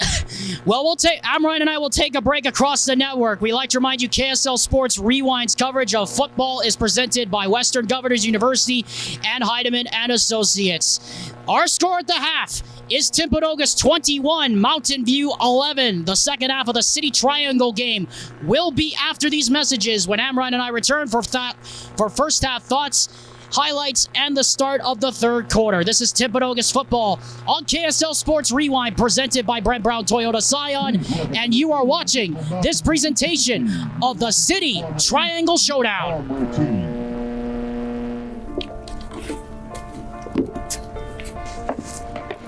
College wasn't built for me. I didn't care if I had to work a double shift. Or if my kid had a fever. Deadline's a deadline. I want to set the deadlines. I want to take tests when I'm ready. I want to take courses on my time. And speed up when I know my stuff. I want a university that cares about me. Tests on your time, courses on your time, graduate on your time. WGU, the nonprofit university of you.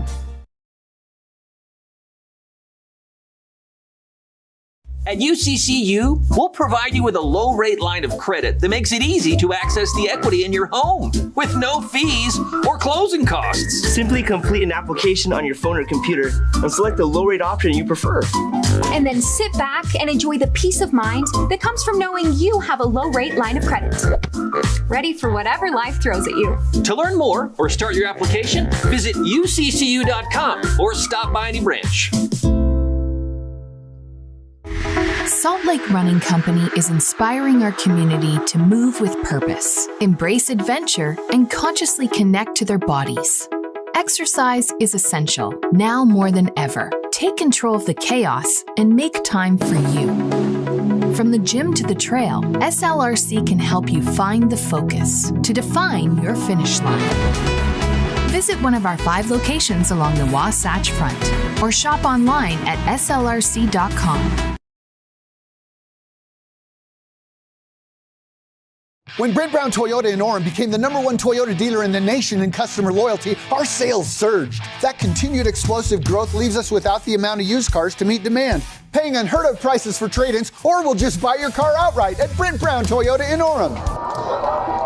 Welcome back, everyone. KSL Sports Rewind's presentation of high school sports continues. This is KSL Sports Rewind's coverage of Timpanogos football, presented by Brent Brown Toyota Scion.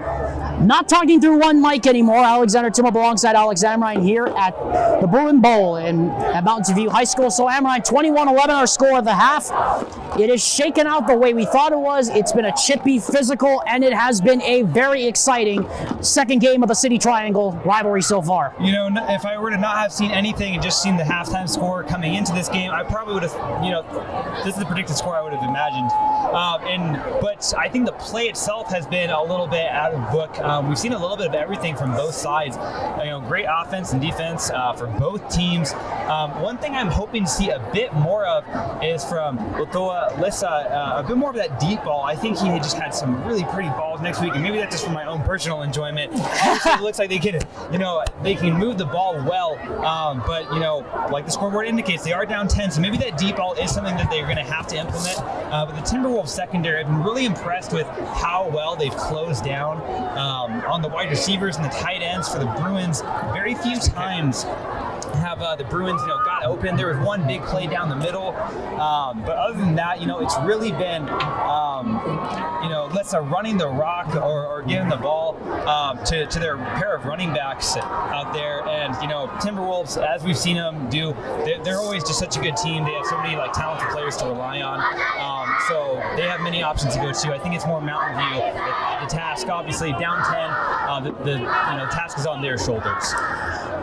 Now it's time to look ahead to what we've got on tap here in the second half. Our keys to victory presented by UCCU. Now here, Alex Amrine. Alex, what do both teams have to do to continue on here in the second half? Because we know that this Timpanogos side is going to have to go on the defense for the first about maybe 5 or 6 minutes or so of the third quarter. What do they got to do? Yeah, and like I just mentioned, continue to play aggressive in the secondary, but as well, we know how well this Mountain View team likes to run the ball and how much likes to run the ball as well when the play breaks down. He's really good job, pulling the rabbit out of the hat, making something out of nothing. So I'm excited to see what he has in store. I think that one thing they have to do is just contain him. Make sure that he's in the pocket a lot. As I said, their secondary is doing well. So, maybe it gives them a bit extra time to throw the ball, but the secondary seems to handle it well enough. And on the on the Mountain View side, I think for the defense, I was really impressed with one of the interceptions they had. A lot of times I've seen Luke Livingston's success throwing the ball come as he kind of rolls out of the pockets. He waits for the secondary, the linebackers to crash to come onto him, and that opens up a receiver. They did a great job on one of those plays where it looked like the same thing was going to happen as I just described. Luke Livingston just waiting out the middle of the field until the receiver got open, but they had one of their strong safeties, I forget who it was, just crashed and did a great interception. We need more of that play, just first to the ball kind of mentality on the defensive side. As we said, Mountain View will get the football to start the second half, and the play clocks, Alex Amrine, that were not operating for much of the first half, they are now back, thankfully, here at Mountain View High School. This is just one of 5 games across KSLSports.com. As we told you, our other games going across the network tonight, Dane Stewart and Moose Bingham have Viewmont against Provo, just down the road from here. Timpview against Bingham with JT Westersill, Brian Brown, Alex Naples, and Nate Carter have Cypress taking out West. And Rigby against American Fork is currently on with Mark Winterton and Jake Hatch. And we'd like to also welcome in those of you listening in on the radio on KSL Sports 97.5 FM and 1280 AM The Zone. Listening to our Friday Night Red Zone, you're listening to the voices of Alexander Timolip and Alex Amrine here at Mountain View High School for the second leg of the City Triangle. A triangular rivalry between Orem, Timpanogos, and Mountain View. Yeah, and a quick note I want to make before kickoff. I'm interested to see kind of what the temperament of both these teams are. We saw tempers were kind of flaring at the end of that first half. I'm sure both coaches want to make sure that the penalties go down as well. Keep this, a competitive matchup, but, make sure that no one on either side of the ball gets hurt. So that'll be something to watch for at the start of the third quarter. Harris Reed is set to kick it away. Settle back in and watch, folks. As Harris Reed sends us away, the kickoff will go through the end zone. It will be a touchback out to the 20-yard line, and that is where Loto Alessa and the Mountain View Bruins will kick off the second half. Yeah, and I've got a sweet spot for special teams people. I mean, kickers and punters, they're people too. And that Harris, he's got quite the leg right there. That was just a line drive all the way into the back of the end zone for the touchback. I enjoy just watching that. I was watching him take some snaps and punts before the game, and the absolute hang time that he had from his punt. It's just fun to watch. He has a pretty punt. I hate to say it, Amrine, but being a kid from Hawaii, Hawaii kickers can only wish they could kick that far. Sometimes the kickoffs don't even make it past the 20-yard line on the opposite side of the field. Yeah, maybe it's the soccer player in me that just enjoys kicking so much. Yeah, probably it is. So Loto Alessa back to work. Bessie Pahulu in the backfield. Lessa will hand it off to Pahulu on the first play, and he gets ridden down from behind. First contact made there by Timpanogos is Joe Vance on the play. Picked up maybe 3. And a good job by Vance right there, keeping his head up. It's super easy to keep your head down when you're pushing up against the offensive line, but he did a good job keeping his head on a swivel and seeing the running back go right by him and take him down before he got even more yards.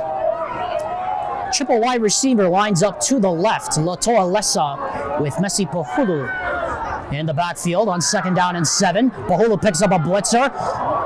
Lessa gonna roll to his right, takes a block, and he gets out of bounds at about the 30-yard line, and we have yet another flag on the near sideline. Now, it's going to be interesting, Amrine, to see what this flag is. It could be a block in the back, or it could be a personal foul for a late hit out of bounds, but the way they're pointing, it looks like this could be, yeah, it is against Mountain View for a block in the back. Yeah, right at the end of that play, as Lesa was running out of bounds, Dustin Havea came and just dropped his shoulder, and it didn't look like it was an out of bounds hit or something. One of those things just kind of unnecessary, not really needed, as the ball was already going out of play. Yeah, not a smart penalty. Illegal block, Mountain View. So the illegal block in the back will take it to a 2nd and 10. As that probably would have been a first down. Just on the way here in the third quarter, 21-11 in favor of Timpanogos. Alexander Timolov, Alex Amrine here at the Bruin Bowl here in Orem, Utah. On 2nd down and 10, block for Lessa, throws, that is incomplete, in over the head of the intended receiver, Peterson, and it will be 3rd down again. As we have another stoppage, I'm not sure what this is. The ref's trying to figure something out here, kind of keeping the trend of the night.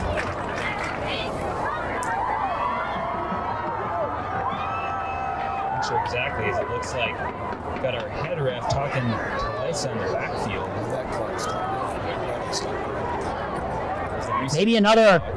Maybe another equipment issue? Could be. And yeah, looks like my hunch is right. That was an equipment issue, but they're waving it off.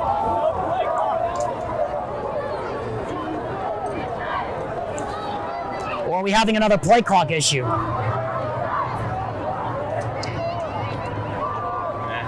Whistle yet from that center ref to get the play clock. Now the play clocks are off again. So it looks like we're going to go old-fashioned again, as it's going to be kept on the field of play. So 3rd down and 10 from the 20.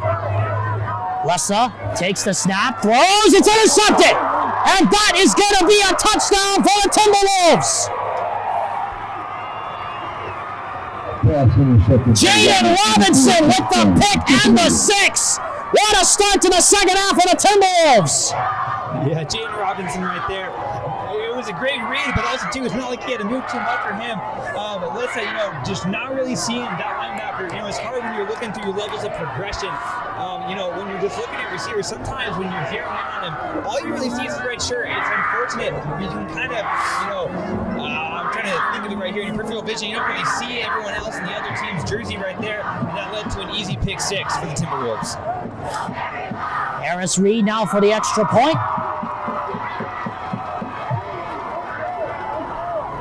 Good snap, good hold. The kick is good. And just like that, with 10:53 left here in the third quarter, the Timpanogos Timberwolves have taken a 28-11 lead. We'll be back after this quick word from Brent Brown Toyota Scion on KSLSports.com. When Brent Brown Toyota in Orem became the #1 Toyota dealer in the nation in customer loyalty, our sales surged. That continued explosive growth leaves us without the amount of used cars to meet demand, paying unheard of prices for trade-ins, or we'll just buy your car outright at Brent Brown Toyota in Orem. Well, turnovers have been the story of the game so far, but one team has been converting them into points, one hasn't. Alexander Timolov, Alex Amrine here for Timpanogos Football and KSL Sports Rewind, presented by Brent Brown. Toyota Scion, 28-11 is your score. Jaden Robinson with the pick 6 just a few moments ago. And Amrine, we just talked about it. The Timpanogos needed something to go their way to start the second half. That is definitely one thing I'm sure Austin Heaps definitely wanted to see out of his team. Yeah, and I think, at the end of the day, while scoring on offense is almost rudimentary, it's routine. Defense, when they score touchdowns, that shows just, I guess, the strength of a team. They showed it right there. That's now their second defensive touchdown of the game. Now their offensive defense have the same amount of points scored. Reed kicks off. Once again, this will be a touchback. And it goes right through the uprights. You know, in Canadian football, there's a rule where if it goes through the end zone, it's a single point. They should put that rule in American football too. Yeah, no, that'd be great to think. I remember a while ago, maybe you remember this game as a 49ers fan. I can't remember who it was against, maybe the New Orleans Saints. I remember they have something called a free kick in the NFL. I don't know where else that rule is implemented, but it was back when Jim Harbaugh was the coach for the 49ers, and they basically, it's some weird obscure rule where you can score points off of a kickoff. It goes to the uprights. I don't know what it was. I'll have to look it up again, but that's what your comment made me just think of right there. But there I go again, getting excited about kicks. No, you'd be right. It's a rule that's buried in there in the NFL rulebook, Alex Amrine. It is the fair catch kick rule utilized by Jim Harbaugh, and you'd be referencing the Thursday night football game between the 49ers and the then St. Louis Rams on September the 4th of 2013. I remember that game very well. It didn't make it. Barely even cleared the 10-yard line. Penalty flag goes down as Lessa throws. It's nearly picked. And another penalty flag goes down, and I think I know what this is. Peterson incomplete. There's a flag on the play. We talked about, how tensions are going to go. It doesn't look like they've lessened any bit right here. One of those things too, not only is it so good for your team when you score a touchdown on the defensive side of the ball, but you got to go right back out there. You're going to say, okay, all right, we scored a touchdown against you once. Let's see if we can do it again, or at least throw you to the ground. We'll see who the penalty's on. I think it's on the Mountain View side. Yep, illegal motion called against the offense, and a second one for holding, as I suspected. So back it up 10 yards. The pass, though, is incomplete. Austin Heaps is coming out saying, or talking to the line judge if he wants to take it, and he will.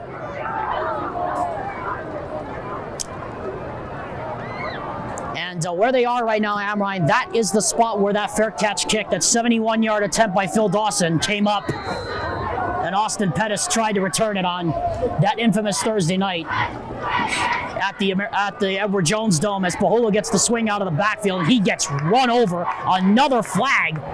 Theme of the night. There's a flag on the play. Jeez. What else is new? It's turning into a laundry sale here. Another holding. And the Bruins are just getting backed up closer to their goal line, and I don't think this is the start you wanted if you're head coach Abe Poduska. I mean, you were down by 3. I know the touchdown was a bit of a demoralizer, but now you got the pick 6, and now you're backed up close to the shadow of your own end here. And this really is the epitome of just, kicking yourself in the leg. When you get these penalties right here, when you're down by, 17 points, 3-score game, you can't be doing this. You need to have a clean setup. Penalty was declined by Austin Heaps on second down and a mile. Lessa back to throw, gets out of the pressure, now throws it into the arms of a ineligible receiver, and if that foul occurred in the end zone, Alex Amrine, I believe that might be a safety. Yeah, we'll see where that ref decided if he was in the end zone yet when he threw the ball, as you see some of the Timpanogos players signaling for the safety, trying to persuade the rest. It should be. I mean, Lessa was in the end zone in the grasp, and he threw it into the arms of an ineligible receiver. He threw it into the arms of one of his offensive linemen. Well, that would be back-to-back drives of the defense scoring if the ref is making the call. Jackson Speed was the one that caught the ball, and that occurs a loss of down penalty, so it is not a safety. But in rough translation, loss of down for the viewers at home means loss of right to repeat the down. And so you don't get to repeat second down, it goes automatically to third, and now you're at third and a mile now. You're on the 1-yard line, and I deeply suspect you run this football here, don't you, Amrine? Yeah, right here. All you got to do is get some breathing room for your punter. Don't try to do anything crazy. Some of the Mountain View players are trying to figure out who's going to be on the field. We see number 17 right there running off. Yeah, they're all over the place right now. Again, there's no play clocks operative here inside the Bruin Bowl. Lessa from the end zone. They're just going to try to pick up as much as they can with Peterson. He goes nowhere. Nash Price dropped into the turf immediately, but it's 3 and out. 7-yard gain. And things might be starting to unravel a bit for the Bruins. Yeah, if anything is a consolation, at least they didn't get the safety right there. Of course, that was a total drive killer with the the penalties, back-to-back penalties. But at least the defense didn't score again right there. Resulting in the offense getting the ball, because safety is a great thing about that. It can end up being a 9, or if they go for 2, a 10-point play essentially. So Austin Atwood to punt it away to Tyler Hunter, who's standing back close to midfield. It's a low snap, and this is a dead shank. Everybody get the heck out of the way. And that is going to die at about the 24-yard line, and it just goes from bad to worse for the Mountain View Bruins. A 23-yard punt. Yeah, the punter right there, perhaps he's feeling the pressure. Sometimes, the punting is one of those positions where you have to make sure that you're doing every little thing right in order to have a good, graceful punt down the field with plenty of hang time. It's got a good spiral on it, but if you get flustered, it can deeply affect your punt, and it looks like that's what happened right there. Really, really bad punt, setting up the Timberwolves in great position right here to dictate this game as they have so far in the third. Bretzing lines up at the shotgun now with Livingston, a triple wide receiver in tandem to the right. Wheeler, the lone receiver, on the left. It's a handoff to Bretzing. At the 20, breaks a tackle. 10, 5, and the ball comes out, and that is going to be a touchback.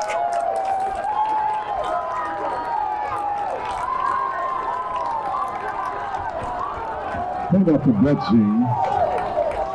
Boy, Easton Bretzing looked like he had the touchdown, Amrine, but credit the Mountain View Bruins. They didn't give up. They forced a takeaway. Wow. Yeah, good heads-up play right there. I mean, I'm not sure if they were trying to get the ball out right there, just taking down before he, hit the pylon for the score. And Bretzing, I got to hand it to him. That was quite the effort play. But, towards the end of that, he started, getting the 10-yard line. I was running, don't try to do too much here. It looked like he just did try to do a bit too much, resulting in a touchback. The Bruins offense getting back out here, getting another shot at it. You've got to make something happen right here. This is literally manna from heaven. You got to do something good as you're 17 points down. Get some points on the board, at the very least a field goal. Show them that you're still in this game. We should point out, Mountain View is winning the turnover battle right now. They have had 4 takeaways in this game, and Timpanogos has had 2. The problem is Mountain View has not converted and turned them into scores. So they need something right here. Lessa from the gun, hands to Pahulu on the sweep. He goes nowhere. Brighton, Tage, Lickster, and the boys all over there swimming. Yeah, the Timberwolves side showing that they have the answer to stop Pahulu after he had such a dominant first half. We were giving him so many praises and accolades for not being tackled easily. He was wrapped up there just by one leg as he headed out of bounds, setting him up for second and long. Second down and 12 now from the 18-yard line. Timpanogos is showing blitz. Peterson goes in motion, and here they come. And the swing pass to Peterson with a block. And Peterson gets ripped down at the 20-yard line. What a play. Made there by Timpanogos' Marley Yosefo, MJ's brother, with the stop. And it's third down. Yeah, and right there, that's one of the few times they've targeted Bo Peterson so far in this game. And, he was my X factor for the team going in. He's a great slot receiver. I've been keeping my eye on him in some of these routes. He's speedy across the middle. They go to him right there, fortunately for no gain, but I'm curious to see if they will go back to him again. Clock under 8 minutes. High snap. Lessa looks, steps up, got some room, and he gets brought down from behind. What a play by Brighton Tate with the shoestring tackle. And we've been singing the praises of Latour Lessa and what he can do with his legs there, Amrine. And if Brighton Tate doesn't get him, he's probably still running. Yeah, and one of these things, not only is it late in early in the third quarter rather, but second half, fatigue starts to set in. In the first half, you have the energy behind you. You're not going to get taken down as easily as in the second half. But as well, with all these penalties, that means that you're just standing around as much. Your legs aren't as warm, and I think that might have been part of the reason that Lessa was taken down so easily on that play. Penalty flag goes down as Livingston. His knee didn't go down, and so he's brought down, and now there's a flag back here. Atwood got hit, and Randall Silcox, a referee, threw the flag. Now then, is this going to be a 5-yard penalty or is this going to be a roughing the kicker penalty? Remember, if you hit the kicking leg, it's only a 5-yard penalty, Amrine, but if you hit the plant leg, then it's a 15-yard penalty. And from my vantage point, I'm not going to speculate, but I think this might only be a 5-yard penalty. Yeah, and you had better views on that. My eyes are focused on Luke Livingston on the receiving end of the punt right there. We saw the live ball fly go onto the field, and Luke Livingston, it was, like you were saying, we didn't know if his knee was down, and he kind of just stood there as he was wrapped up before the whistle was called. So I didn't exactly have my eyes on the punt, so I wanted to hear what the ref has to say. So Abe Poduska's coming out. And he's talking with Randall Silcox, our referee, and from the signal we're getting, I think I called it, Amrine, it is only going to be a 5-yard penalty.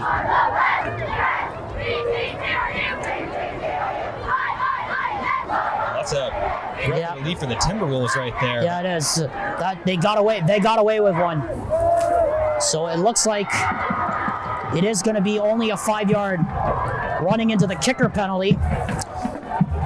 And it will be left at that. Running into the kicker is the call. 5 yards is declined. As Abe Poduska not willing to. Abe Poduska's not willing to.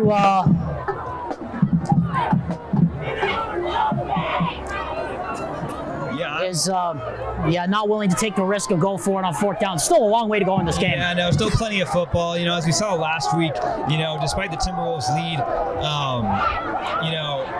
we saw Hurricane, continue to play good, and they scored late. It was kind of a shootout at the end of that game.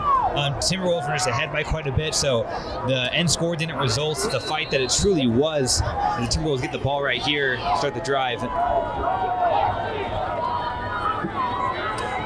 Livingston from the shotgun. 28-11 our score. Livingston takes it to the right side, needs a block, gets to the perimeter, puts his head down, and he'll be brought down after a pickup of close to 5. One thing that I was just thinking about, how successful this Timpanogos Timberwolves team has been so far. 3-0, if the trend continues, they'll improve to 4-0, 1-0 in region play. And, they're obviously quarterback Chase Riggs. So I'm interested to see, depending on how the shoulder injury heals up, how good they're going to be once he gets back in action.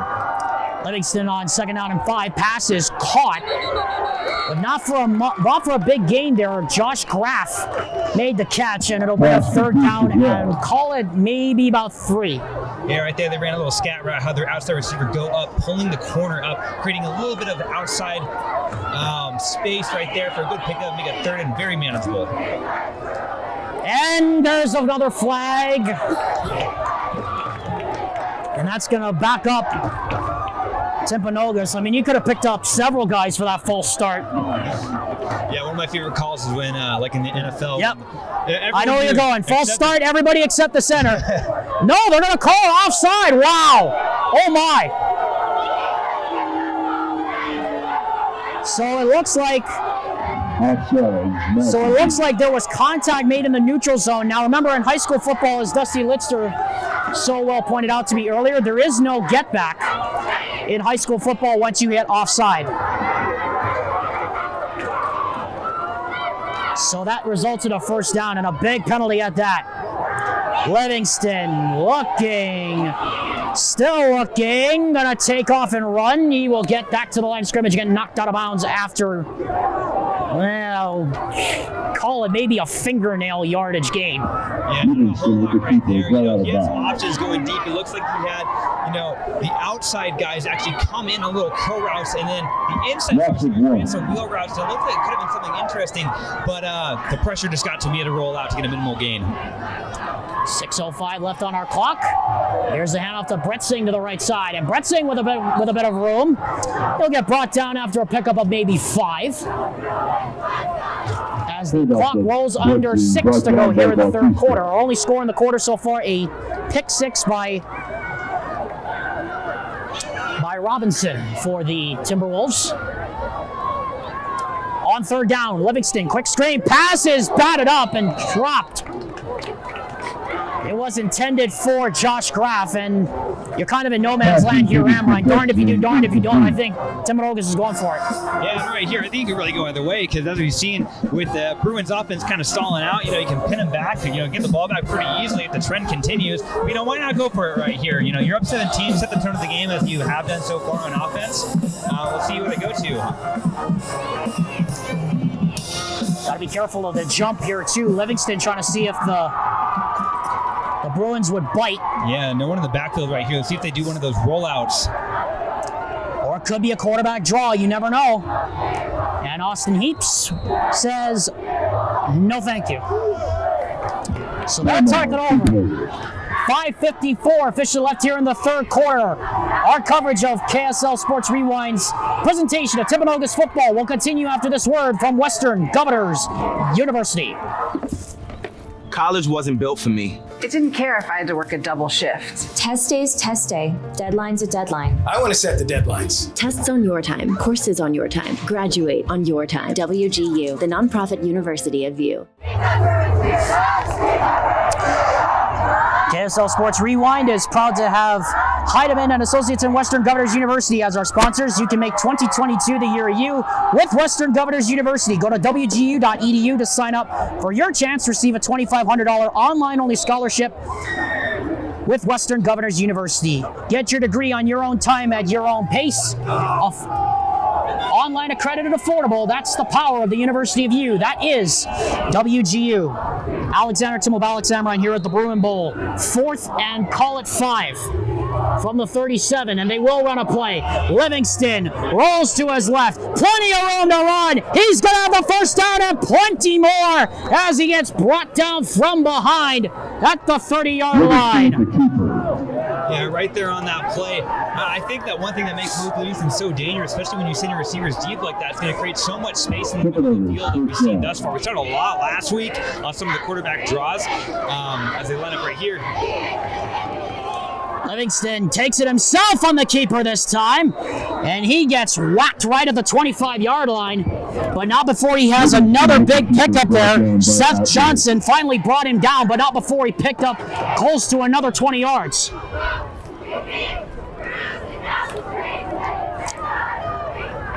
So now a handoff to Bretzing to the left side. Stiff arms a man at the 20, at the 15, at the 10, and he gets brought down right at the 10.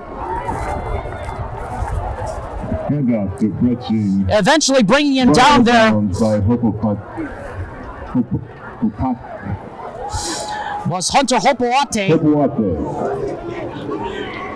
But not before he picked up another first down. And again, it will be 1st and goal for the Timberwolves at about it'll be 2nd down and long, 3 call it, and we're going to have another timeout as I think Abe Poduska has seen enough of this. Timeout, Mountain View.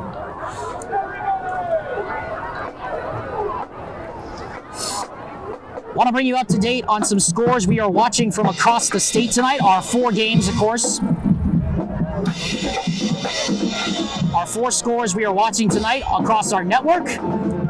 Viewmont against Provo, Timpview, Bingham, Cypress West, and Rigby American Fork. Bring you up to date on those real quick.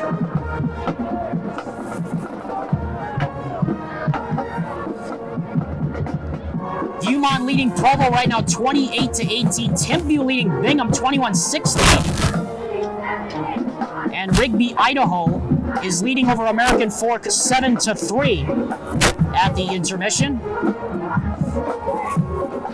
And Alex Amrine, I gotta tell you, the lineup of next week's games is looking pretty tasty. I mean, you got Highland, Arizona against Lone Peak coming in next week, a battle of state champs, as Livingston rolls to his right on 2nd and long, throws wide open, incomplete to Gabe Graff, who was standing so alone he needed counseling back there. Yeah, and Luke Livingston's got to be kicking himself in the foot after that one. While he was running out of the pocket, it's not like, the pressure broke down. It was a roll out to the right, and his receiver's open, no one near him. Take a second to plant your feet. That's an easy score right there.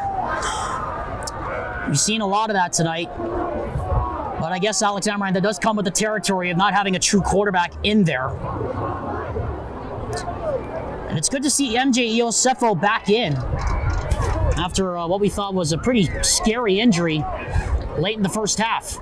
Blitz coming on 3rd and short. Livingston, the keeper's got the first down and more, and he'll be brought down close to the 2-yard line. Eventually brought down there by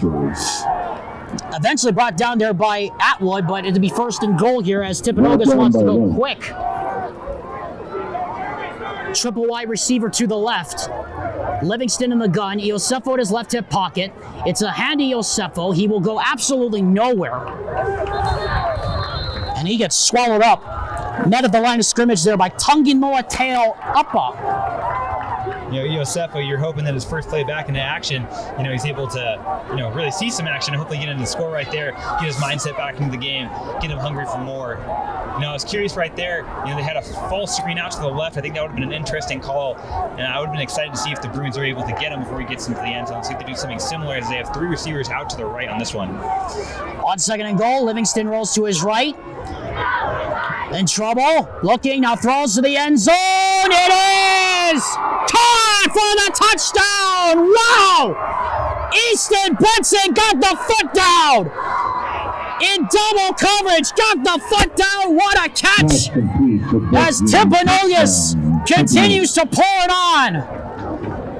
Yeah, what a play by Luke Livingston. So he's rolling out of the pocket to his right, looking over his options, and initially I didn't see like anyone's open. I was like, okay, maybe he's going to try to do something with his feet right here. He had one lead blocker, couldn't really see who it was. He's able to evade pressure and then find Easton Bretsing at the end of the end zone. Bretsing able to redeem himself a little bit after that unfortunate fumble touchback in their last drive. Right there, he's able to, get his team happy, get himself happy as they put their team up by even more here before the PAT. Harris Reed's extra point is perfect. And so with 4 minutes and 13 seconds left here in the 3rd quarter, it is now 35-11 in favor of Timpanogos. With 4 minutes and 13 seconds left in the 3rd. We'll be back after this word from UCCU on KSLSports.com. At UCCU, we'll provide you with a low-rate line of credit that makes it easy to access the equity in your home with no fees or closing costs. Simply complete an application on your phone or computer and select the low-rate option you prefer. And then sit back and enjoy the peace of mind that comes from knowing you have a low-rate line of credit. Ready for whatever life throws at you. To learn more or start your application, visit uccu.com or stop by any branch. Next week, folks, KSL Sports Rewinds will bring you coverage of high school football like you've never seen it before as state champion Highland of Arizona comes in to take on the defending 6A state champion Lone Peak. You don't want to miss that one. Mark Winterton, Jake Hatch have the call next Friday, 7 p.m. on KSLSports.com. No one does a Friday night like KSL Sports Rewind. Harris Reed kicks off. It's a shorter kick this time. And it'll be taken at the 9, out to the 20, making a man miss out to the 15 and getting hogtied from behind.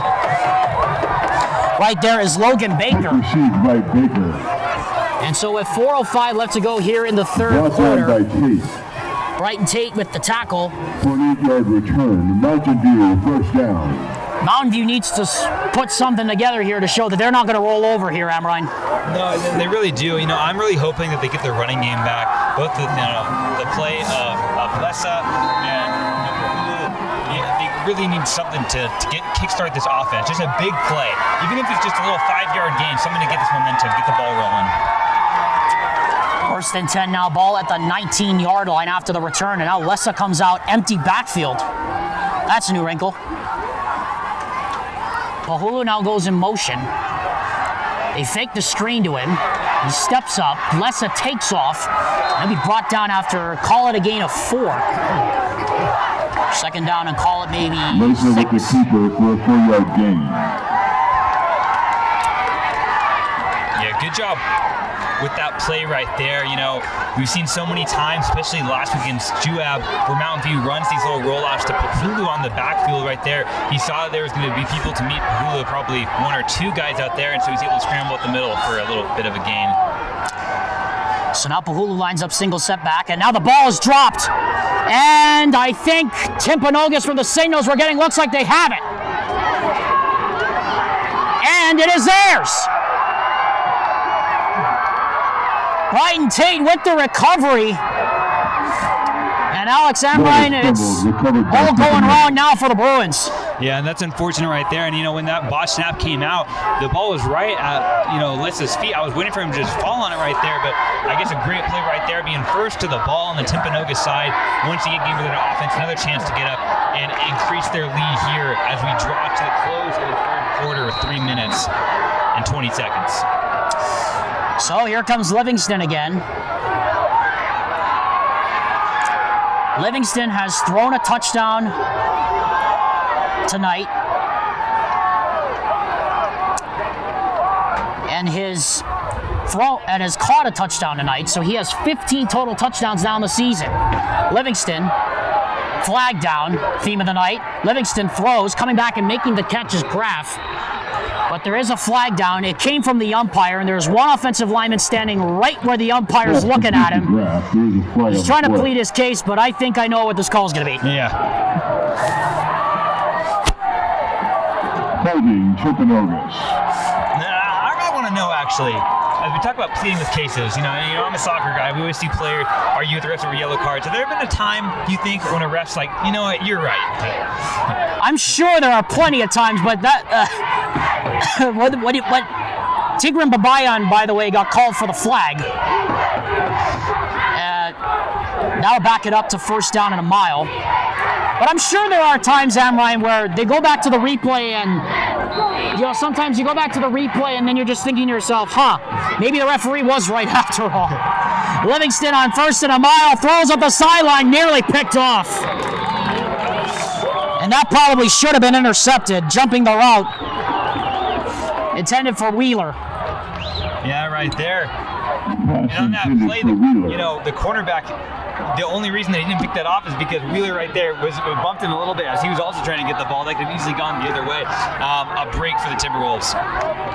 Turnovers have been the story of the night. Mountain View has 4 takeaways, Timpanogos 3, but story of the night, Timpanogos has been able to convert all their turnovers into touchdowns. Livingston's got him out wide open up the right side. That's Graf. And Josh Graf is out of bounds inside the 10 with a big gain on second down at 20. They needed 20. He got 22, Amrine. Somebody lost sight of who their man was in zone coverage because Graf was so open. He could have sat in a hot tub while he waited. Yeah, I don't know if we've seen a route that was that open right there. Just a little hitch route, 8 yards to the first and goal. First and goal now at the 8.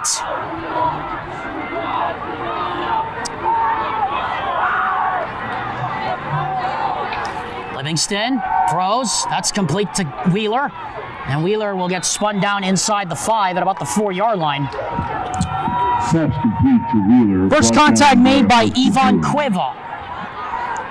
And looks like we have some more crampage here. Yeah, or this could be another injury here. It looks like we have another injury, and it looks like the man who made the tackle, Cueva's hurt. And it looks like it is cramps. Yeah, it went down right there. Hopefully it's not an injury.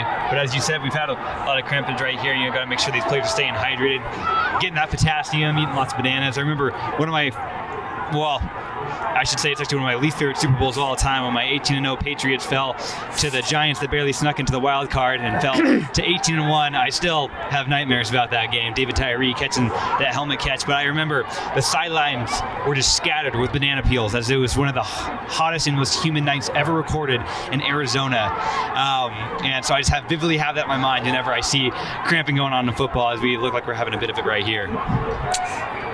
So while they tend to Ivan Cueva, we will step aside and be back in 15 seconds after this word from Western Governors University. College wasn't built for me. It didn't care if I had to work a double shift. Test day is test day. Deadline's a deadline. I want to set the deadlines. Tests on your time. Courses on your time. Graduate on your time. WGU, the nonprofit university of View. When Brent Brown Toyota in Orem became the #1 Toyota dealer in the nation in customer loyalty, our sales surged. That continued explosive growth leaves us without the amount of used cars to meet demand, paying unheard of prices for trade-ins, or we'll just buy your car outright at Brent Brown Toyota in Orem.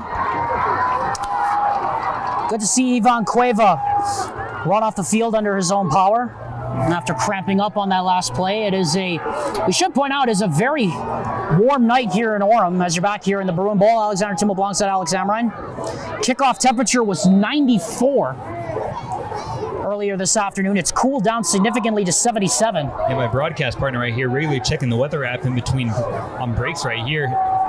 Well, the defense better be checking Luke Livingston because he throws and it's dropped yet another time. I mean, and Josh Graff has got his hands on his hips. You just saw it there, folks. Gabe Graff is looking at the sideline in a blank space and thinking, what in the world is going on? Yeah, I really don't have a lot of words for that one from Graff, but at the end of the day, the only consolation is that you're already up by so much. It's not like it's going to cost you the game, but still frustrating when the ball is right there. You're wide open. That's at least the third or fourth drop pass we've seen tonight. They're going to go back to that same play again. Livingston trying to get to the corner, and he gets in. Touchdown. That's Livingston's third touchdown of the night. So he threw one, caught one, and now he's run one. 16 total touchdowns, Amrine. Yeah, going off that last point, it looked like Easton Bredstein was open on a little out route on that play. But Luke Livingston, I think that's up to that point in the game that the Bruins are doing a pretty good job tracking him down, but not able to keep up with his speed as he runs into the far side of the end zone. Well, in fairness, Dusty Litzter did say, watch for number 2 throughout the season. And he's showing you why right now as Harris Reed pumps through the extra point. And that makes it 42-11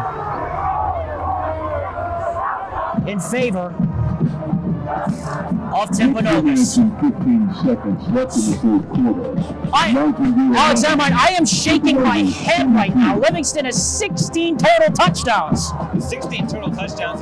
He once again shows I think he's one of the best players in this region and in the state. And as well, as far as the scoring goes, we talked about last week how Mountain View was able to, they were only down a touchdown last week when half them against Duhab. They ended up losing that game by quite a bit.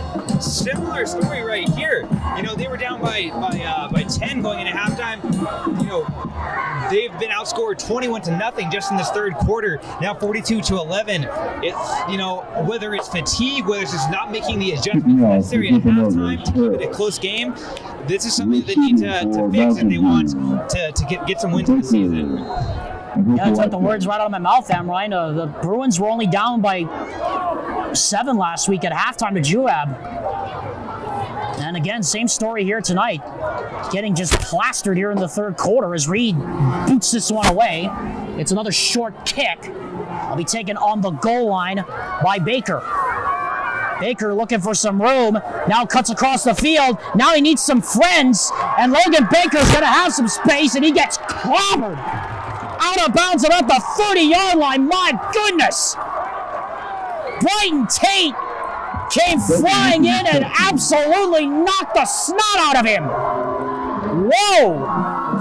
And while it was a good hit by Brandon Tate, they're getting hyped over there on the far sideline. But at the end of the day, they turned what should have been, a negative punt return into a pretty good return on the far side of the play. So I don't think they have a whole lot to be excited about. But then again, at the end of the day, you're up 31. Why not celebrate a little something? It is the City Triangle after all. Here's one quick tidbit about this rivalry, folks. Timpanogos lost by 40 at home in 2020. They beat Mountain View by 56 last year at home. So as Lessa has Pahulu go the wrong way, now he's in trouble and he is decked. And there is Brighton Tate again. Number on number violence. Yeah, right there. Lessa looked to his right for the handoff. I think he forgot where Pahulu was as he was off to his left side right there. So I don't think there was any fooling the defense. As Alex Amrine said, Timpanogos has outscored Mountain View 21-0 here in the third quarter. turning a 10-point game into a 31-point game. Reminder, the mercy rule does not go into effect until we hit 35. So one more touchdown and it will be mercy rule time. Unless Les has something to say about it, and this one is nearly picked. Oh, Tyler Hunter had his hands on that football as he was covering, he was covering Bo Peterson man-to-man. And that's one probably he's going to have cold sweats about tonight. Yeah, Bo Peterson able to make the defensive play, turn something that, could have been really good. It almost went really bad. He was able to turn it into something at least okay, at least to sell the ball in the hands of their own quarterback right there. That would have been, as you've said so many times, takeaways have just been the story of this game. And I have no doubt that Timpanogos could have scored off that one. Pahulu picks up a blitzer on 3rd and long. Pass is incomplete off the hands of Peterson. And it's another 3 and out for the Mountain View Bruins, and they'll have to punt it away. And Alex Amrine did. You talked about how big that touchdown was by Bretzing beating the buzzer. I mean, we just didn't know how much it took the wind out of the sails of the Bruins. It took a lot more out of them than we thought it did. That sometimes, that's just it. Something about sports that I think so often gets overlooked is just the mental aspect of it. Something that's important to do is you got to focus on the positives. If you let one little play get in the way of your thinking, then it's just going to be a snowball effect. Perhaps that's what happened. I think too as well, there's just more talent on the Timpanogos side at the end of the day. But clearly something like you said, just the wind taken out of their sails, that they have clearly slowed down on both sides of the ball. Timeout is called by the Bruins as they had not enough players on the punt formation. We'd like to remind you, coming up at the conclusion of this game, Alex Amrine and I will be selecting our choice for the Heidemann & Associates Player of the Game. Heidemann & Associates is a full-service law firm dedicated to winning for their clients, whether you need patents for your business or you need to handle estate planning. Heidemann & Associates is there for you. Call 801-754-4240 or visit them online at utah.law. We are glad to have Heidemann & Associates as our proud sponsor of KSL Sports Rewind all season long. Again, that's coming up at the conclusion of our game. Alexander Timolip, Alex Amrine here at the Bruin Bowl. Mountain View and Timpanogos, the second leg of the City Triangle rivalry. It has been all Timpanogos here in the third quarter as another end-over-end punt. And this one is caught on the run by Hunter, who fumbles it, but I think the Timberwolves got back on top of it, and so they did. Yeah, it's tempting on those kind of punts when you're the punt returner. You almost get a running start. You run into a catch and just go because you have all that speed behind you, momentum. The risk you run at that is if you don't get there in times that happened right there. Timpanogos fortunate to be on the receiving end of that fumble. So again, we just want to remind you folks that across high school football, there is a mercy rule, and it's at 35 points. It's the same in Utah high school football. It's the same in Hawaii high school football. If we reach 35, the clock will run continuously, and it will only stop on scoring plays. That is the only time it will stop. It will not stop for incomplete passes. It will not stop for out-of-bounds plays. Just want to remind you folks, if the Timberwolves do score here on this drive a touchdown, it will be a running clock as Yosefo takes the handoff to the left side at the 40, puts his head down, and just pulls over a man right at the 34-yard line. Well, it might be a 31-point game, but I don't think anybody cares on that sideline right now. I love to see that energy. Keep on dropping the shoulder despite the lead.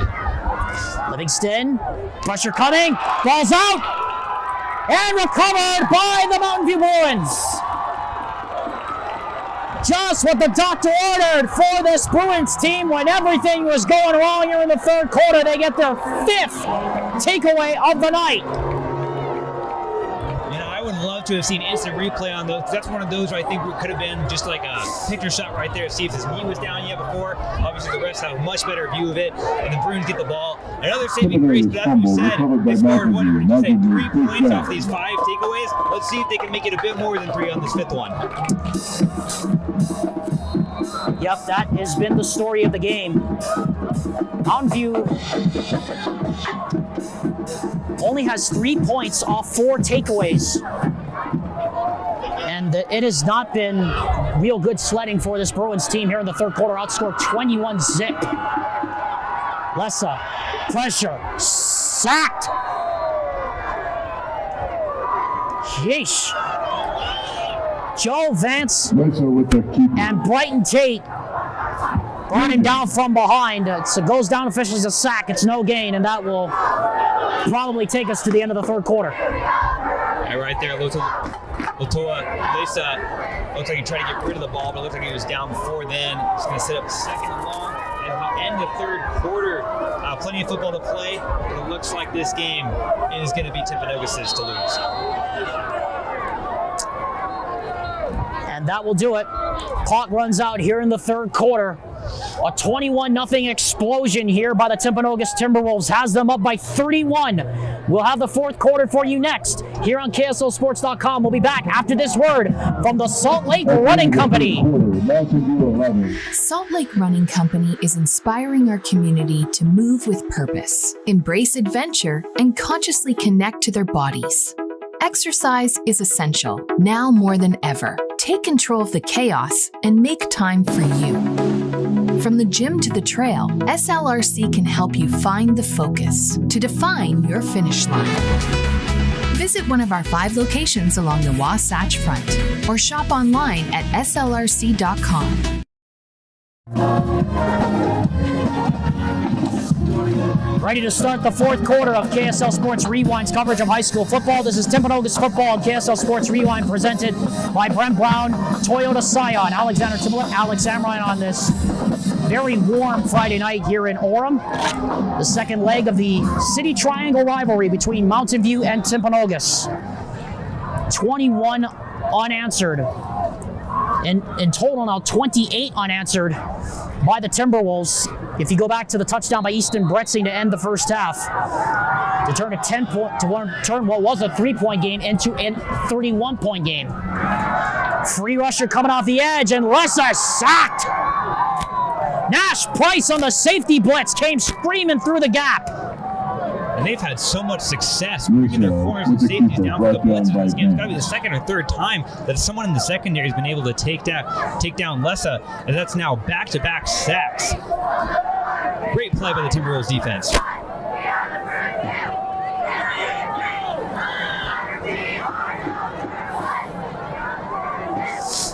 Huluna lines up in the backfield on 3rd down and 12. And they're just going to hand it to him and let him do his thing. And Messi Paholo might do more than his thing. Penalty flag goes down as he's shoved out of bounds. As Tage Litzner got ragdolled by Calvin Floyd, and Litzner didn't like it. Yeah, Litzner was. And it looks like Litzner might be coming. Litzner was running off to the sideline on a. That's not a good sign. He's holding on to that shoulder. Yeah, as soon as he went down, he was grabbing his arm. Sometimes that'll happen when you get one of the worst pains I think in football is when you have your arm across your body and the face mask just comes across and just traps your arm in between your own torso and the face mask. And hopefully it's nothing too serious. Hopefully it's just that impact hit. And it does look like it is going to be a flag on the Mountain View side. Unfortunately, that's been one of Pahulu's best runs of the night. Yeah, and it wipes out a big gain too, because it makes it 3rd down and 5 from where the foul was, and so that's a really unfortunate break for the Mountain View Bruins. 3rd down and 5 now. Cueva now lines up as the single setback. Peterson goes in motion to the left, and Lessa to throw in that direction for Peterson. It's behind him. And incomplete, and Lessa got clobbered at the end of that play, and there have been a lot of those all night long, and boy, if there's one thing you don't want to see, it's this, and this is not going to make the Mountain View fans very happy. No, and it's one of those things that's unfortunate when, the opposing side's up by so much. Oh my goodness. A player gets hurt, let alone your starting quarterback. As, Mountain View side takes a knee right here, and the crowd goes quiet, of course, praying and hoping for the best. Yeah. And Paduska's Attention fans, out there too. At the conclusion of the game, we invite our friends from Timpanogos to exit through the northwest exit. So we will take Mountain a break View fans, please with exit through the southwest exit. And we will be back as they attend to Loto Alessa.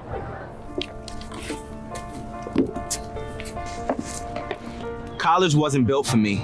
I didn't care if I had to work a double shift. Or if my kid had a fever. Deadline's a deadline. I want to set the deadlines. I want to take tests when I'm ready. I want to take courses on my time. And speed up when I know my stuff. I want a university that cares about me. Tests on your time, courses on your time, graduate on your time. WGU, the nonprofit university of you. At UCCU, we'll provide you with a low-rate line of credit that makes it easy to access the equity in your home with no fees or closing costs. Simply complete an application on your phone or computer and select the low-rate option you prefer. And then sit back and enjoy the peace of mind that comes from knowing you have a low-rate line of credit. Ready for whatever life throws at you. To learn more or start your application, visit uccu.com or stop by any branch.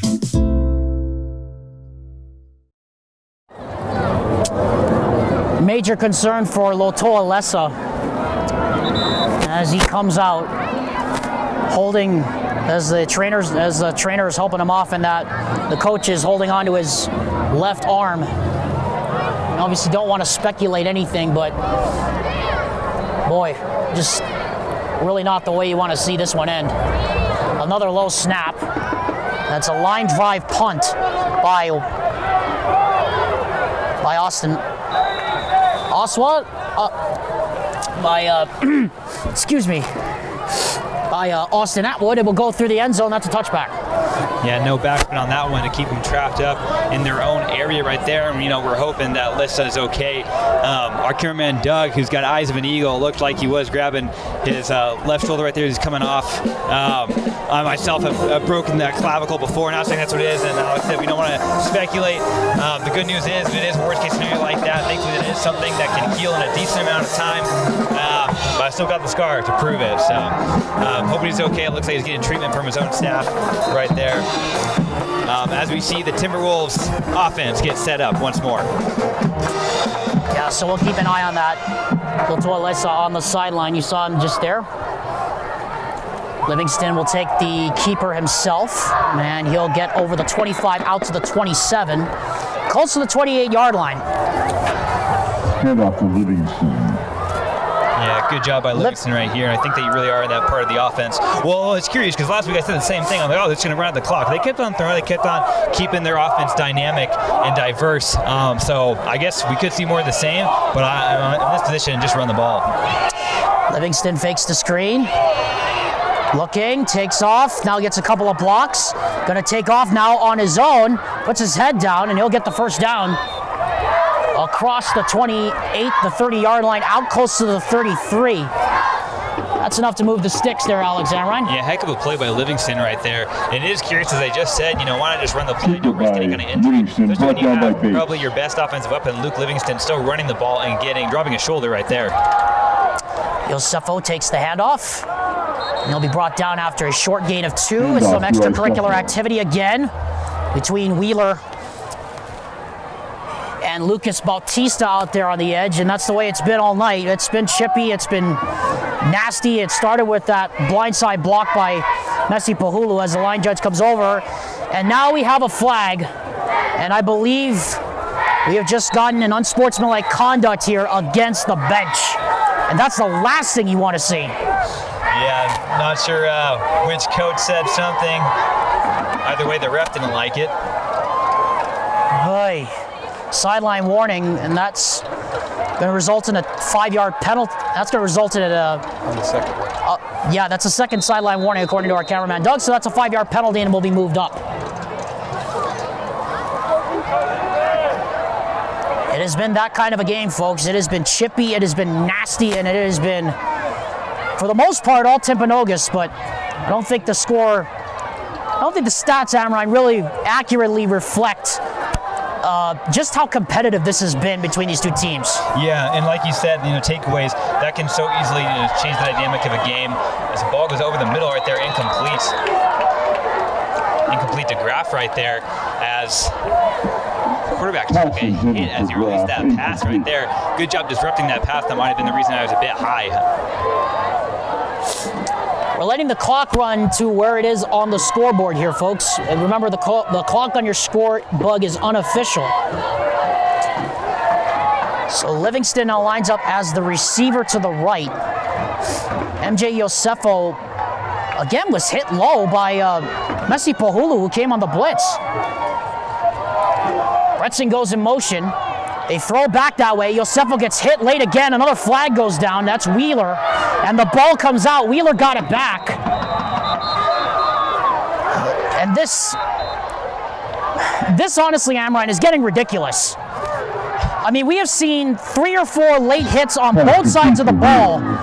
And at some point, Randall Silcox's crew is going to just start stepping in and throwing the flags. Mm-hmm. Yeah, so many rough hits here and there. Roughing the passer. I'm surprised we didn't. We saw that from a mile away. Yeah, I mean, Yosefo had a hard hit on the last one. Of course, it was right releasing the ball, so it wouldn't have been a penalty. But Yosefo looks like he's talking to the coach. He's gonna feel banged up here in the 4th. Yeah, they're gonna need some ice bags on him after this. I mean, Yosefo also took that low hit earlier, Amrine, on the earlier play. Yeah, he was out for a while. Yep. Yosefo looking, gonna gun it for Livingston, and a coverage off his hands. Oh! Pass intended for Livingston, incomplete. I mean, he had his man beat one-on-one, and it just would not behave on his hands. Oh man, as he dropped back to throw that one, as soon as he threw it, I was looking back and I'm like, Luke Livingston's a little bit behind the corner, and then he just sprinted ahead. We know the speed that he has. He turned on the jets, got the ball one hand, but just not enough, as it was kind of an outside shoulder pass. Those are so hard to catch. We know Luke Livingston's talent, not able to reel it in there, as now he's lined up under center. And now he is back to pass here on the 2nd and long as he gets sacked. Messi Pohulu. Livingston brought down by Fahulu. No one picked him up on that one. And it brings up 3rd and long again. Yeah, Fahulu, who definitely slowed down in the second half. It's got to give him some motivation for the games ahead, for the rest of the season, that he's able to make plays on both sides of the ball. When the offense isn't working, this defense has, despite the score, they've had their share of turnovers, they've had their share of sacks. That's got to give the defense, just a little feeling of reconciliation. Yeah, in case you're just joining us, folks, that's been the story of the night. Mountain View has 5 takeaways, but have only converted them into 3 points. Livingston now the H-back on 3rd and a mile. Yosefo is going to throw wide open and incomplete again as Graf was by himself. That had a little extra catch-up on it there from Yosefo. It's 4th down, and for the first time tonight, at least in a while, we are going to see a Timpanogos punt. Yeah, and like you pointed out earlier, when we don't have starting quarterback Chase Riggs, it's actually up here to our left on the top of the press box right here. He was actually last week right there just viewing the plays. We don't have him, a guy who's so accurate with the football. Those passes are going to be off by a little bit, and as a receiver, you have to be kind of on your toes to be able to catch the ball when it's going to be out a little bit further to your left than you would normally have it. Yeah, Riggs was the leading passer in the region when he was injured, as Harris Reed's punt goes out of bounds at the 4. Nice coffin corner there. Yeah, no, that is one of my favorite things in football, is when they're able to just pin him back. It really shows the value that special teams have to change the whole dynamic of an upcoming drive. And going back to Chase Riggs, he sat down and had an interview with Hive Sports, and he was basically talking about the talent of this team. They have so many returning players, and they had a pretty good year last year. And so, as the scoreline shows, this team is, not short of talent. It's not one of those teams that falls apart as soon as their quarterback goes out. And so I'm very interested to see, how well they do once he gets back into action. We hope, that he has a speedy recovery. We see him up here. He's got a brace over his shoulder, but he's walking around good. Looks to be okay. So I'm excited to see, as we've seen some throws missed here and there, but imagine those are completed. I think that they have a much higher score here. Timpanogos will play Cedar Valley next week on Thursday. That game will be on KJZZ. As it looks like Mountain View has their backups in the game now. It's Bo Peterson who's taking the snaps at quarterback now. Yeah, I told you he was my X factor. I didn't even know he played quarterback. So. Yeah.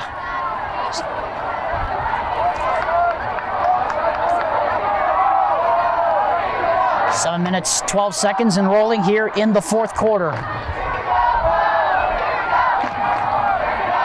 Peterson from the gun. High snap in the end zone, and he's going to have to throw this one up the sideline and throws it away. It doesn't look like, though, there was any receiver in the area. Wonder out loud if they might throw the flag, and there it is. I'm curious because the throw was on our side. The flag came on the far side.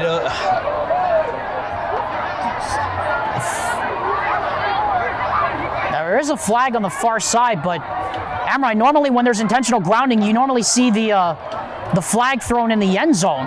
Yeah. So potentially this could be an eligible. Yeah, it's an eligible man downfield against. Well, there were several ineligible men downfield. I mean, there was about 3 or 4 offensive linemen downfield that were more than 3 yards past the line of scrimmage, and you can't do that. That's one of those things that's so hard to avoid when it's a broken pocket and your quarterback scrambling for his life.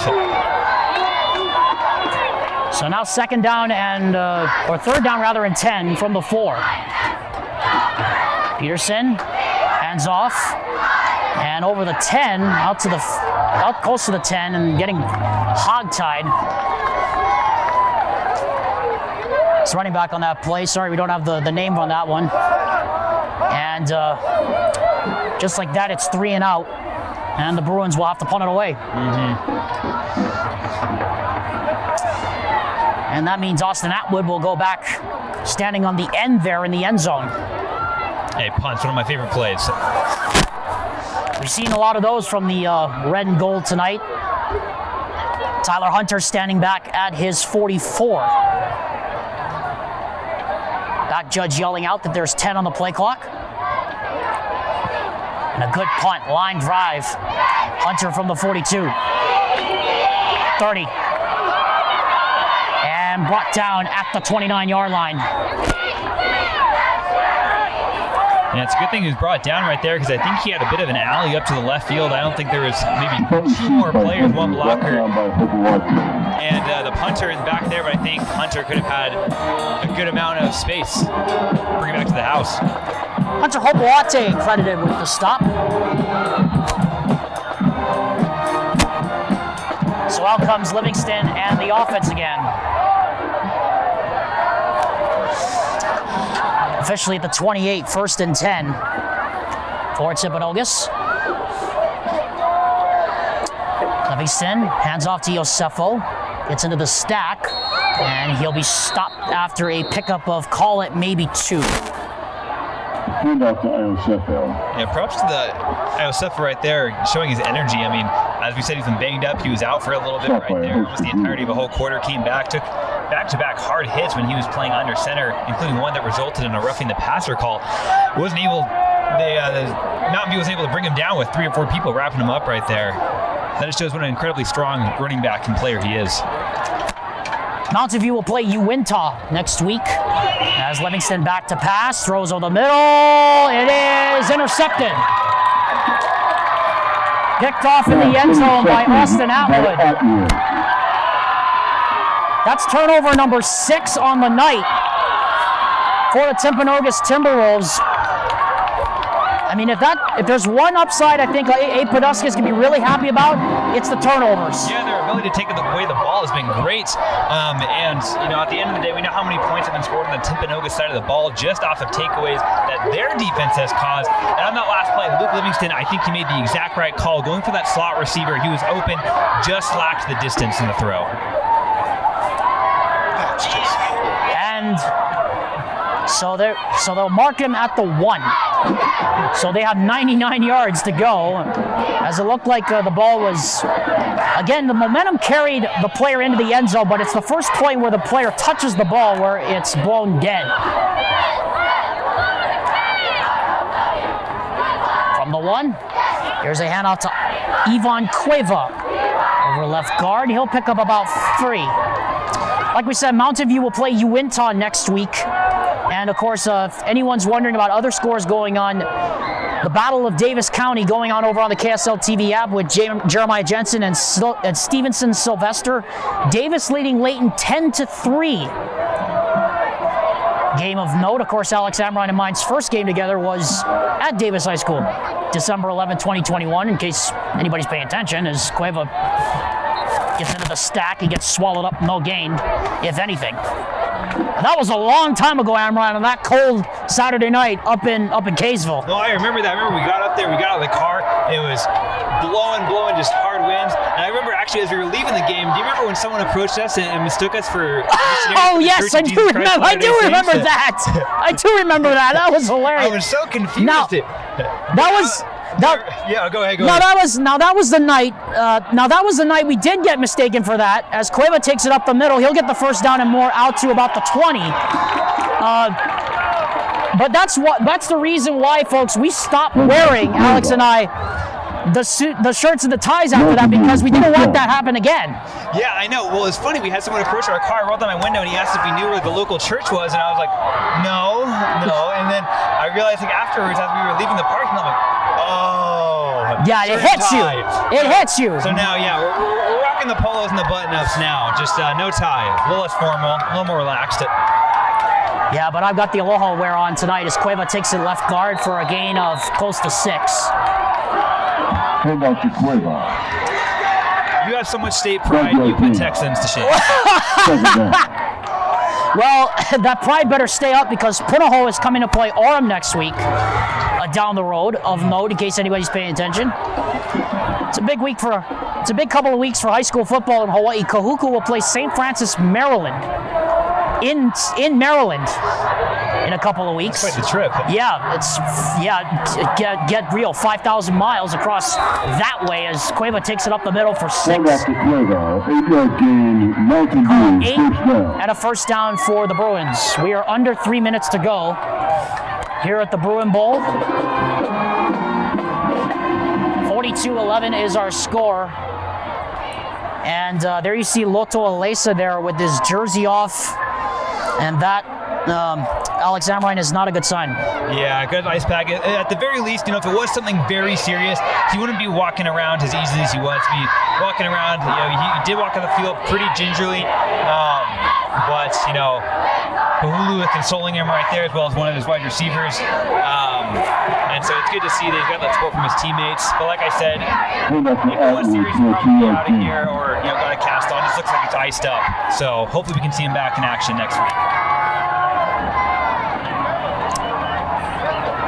2 minutes, 13 seconds and rolling here at the Bruin Bowl. Pearson from the gun. Hand off to Cueva. Breaks to a crease. He'll get over the 40, out to the 45, out to the 47-yard line. That's enough for a first down. Hand off to 25 for a 12-yard gain. Mountain View, first down. 1:54 rolling here at the Bruin Bowl. Again, coming up at the end of the game, Alex Amrine and I will be selecting our choice for the Heidemann & Associates Player of the Game. Presented by Heidemann & Associates. And I have a pretty good idea of who I want to choose. I have a pretty good idea of who I think you're going to choose, but as well, I think there's been a few other contenders in this game. There have been. There have been. And, I think, Alex Amrine, as we wind this game down, I think we should tell the viewers at home that we found out a lot about this Timpanogos team and also about this Mountain View team tonight. I mean, Mountain View, as you said, very good defense, can take the ball away. There's some positives on their side. And on the Timpanogos side, maybe things might be a little bit greener with, Livingston at quarterback. Yeah, and I think that there's always room to grow. Definitely more room to grow for this Mountain View team, as the scoreboard indicates, but a lot of rooms to improve as Luke Livingston and MJ Iosefo continue to improve the game of quarterback. Lessening the amount of turnovers that they have is certainly something they're going to want to work on in weeks coming as they face more talented opponents. Peterson going to launch one up the sideline. The pass is incomplete. Pretty well covered. Logan Baker, the intended target there for Bo Peterson. 50 seconds left here in the game. Timpanogos will play Uinta next Thursday. That game will be on KJZZ with Dave Fox and the boys. Kickoff will be at 7. Alex Amrine and I will be off to West against Roy next week, Friday. What a week of football we're going to have for you next week on KSLSports.com as Cueva takes the handoff up the middle. And he'll be brought down short of the first down. And that should do it. Unless the Bruins want to run one more play, which I don't think they will. Peterson's looking over at Paduska. Paduska's got the headset off, and they'll just let it roll. What a week of football we've got coming up, Alex Amrine. West against Roy, Bingham taking on American Fork, Skyridge against Timpview, and of course the big one, the state champion showdown, Highland against Lone Peak. What a Friday night we have next week. Yeah, that's certainly one of the ones I'm looking forward to. Highland coming from Arizona. They had such a great season last year. And going against Lone Peak, always a team that has so much talent and great coaching. And in this game, it was interesting. I think that we did predict that Timpanogos was going to win. Look at the stat lines, which they take so many times at this point. Will be on the 23rd of September, taking on Back with more post-gamer coverage. Alex Amrine and I will select our player of the game, and we'll have a look forward to next week's Super Showdowns. You're watching KSL Sports Rewatch coverage of Timpanogos football, presented by Brent Brown, Toyota, Scion. At UCCU, we'll provide you with a low-rate line of credit that makes it easy to access the equity in your home with no fees or closing costs. Simply complete an application on your phone or computer and select the low-rate option you prefer. And then sit back and enjoy the peace of mind that comes from knowing you have a low-rate line of credit. Ready for whatever life throws at you. To learn more or start your application, visit uccu.com or stop by any branch.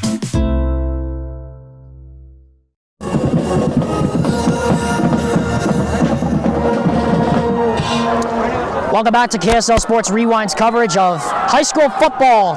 Timpanogos football. KSL Sports Rewind is presented by Brent Brown, Toyota Scion. Alexander Timolip, Alex Amrine here with you at the Bruin Ball. 42-11, your final score. Timpanogos defeats Mountain View in the City Triangle game. Okay, Amrine, final thoughts on this one? Well, I think it's, very similar to the game that Mountain View had last week against Juab. They were just down by a touchdown at halftime. Tonight they were just down by 10. Would have been 3 if they were able to prevent Timpanogos from scoring that late touchdown at the end of the first half.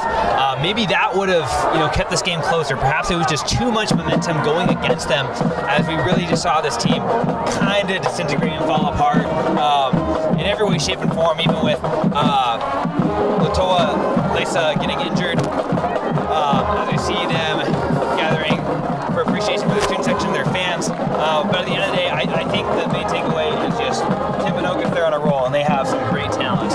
Yeah, Timpanogos 4-0 now, and Mountain View falls to 0-4. They're now 0-1 in region play. We should point out Timpanogos now 1-0 in region play. And Alex Amrine, it's time now, as Mountain View performs the fight song in the alma mater, to select our Heidemann & Associates player of the game. It's surprise, it's not Luke Livingston tonight. Who do we select?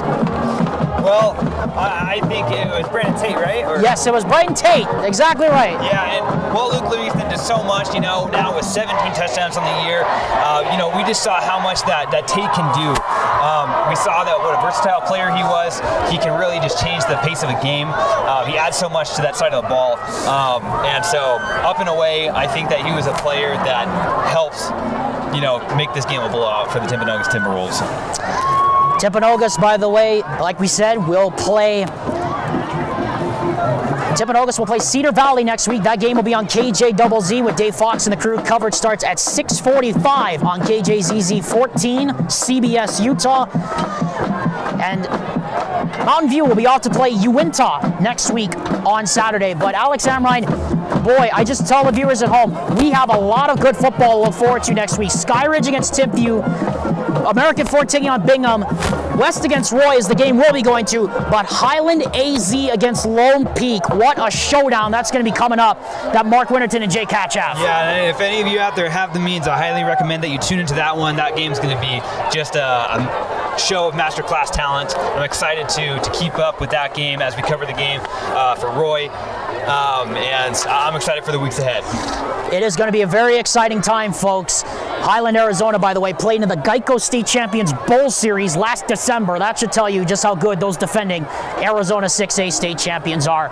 Well, Alex Amrine, that was fun. It was a great night for a rivalry game. And now it's time to rest up for our long road trip to Roy next week. Oh, yeah. We're going to enjoy it, folks. We have a lot of good football coming up over the next few weeks. Again, your final score is Timpanogos 42, Mountain View 11 for our cameraman Doug Jardine, and for Dusty Litzter back in the studio with Vince Francis in Salt Lake. My name is Alexander Timon for my broadcast partner Alex Zamra, and you've been watching KSL Sports Rewind's presentation of high school football. Timpanogos football and KSL Sports Rewind is presented by Brent Brown Toyota Scion. Until we meet again, malama pono ke kai. Take care of one another, everyone. Aloha from Utah. Good night, and remember, you will be found.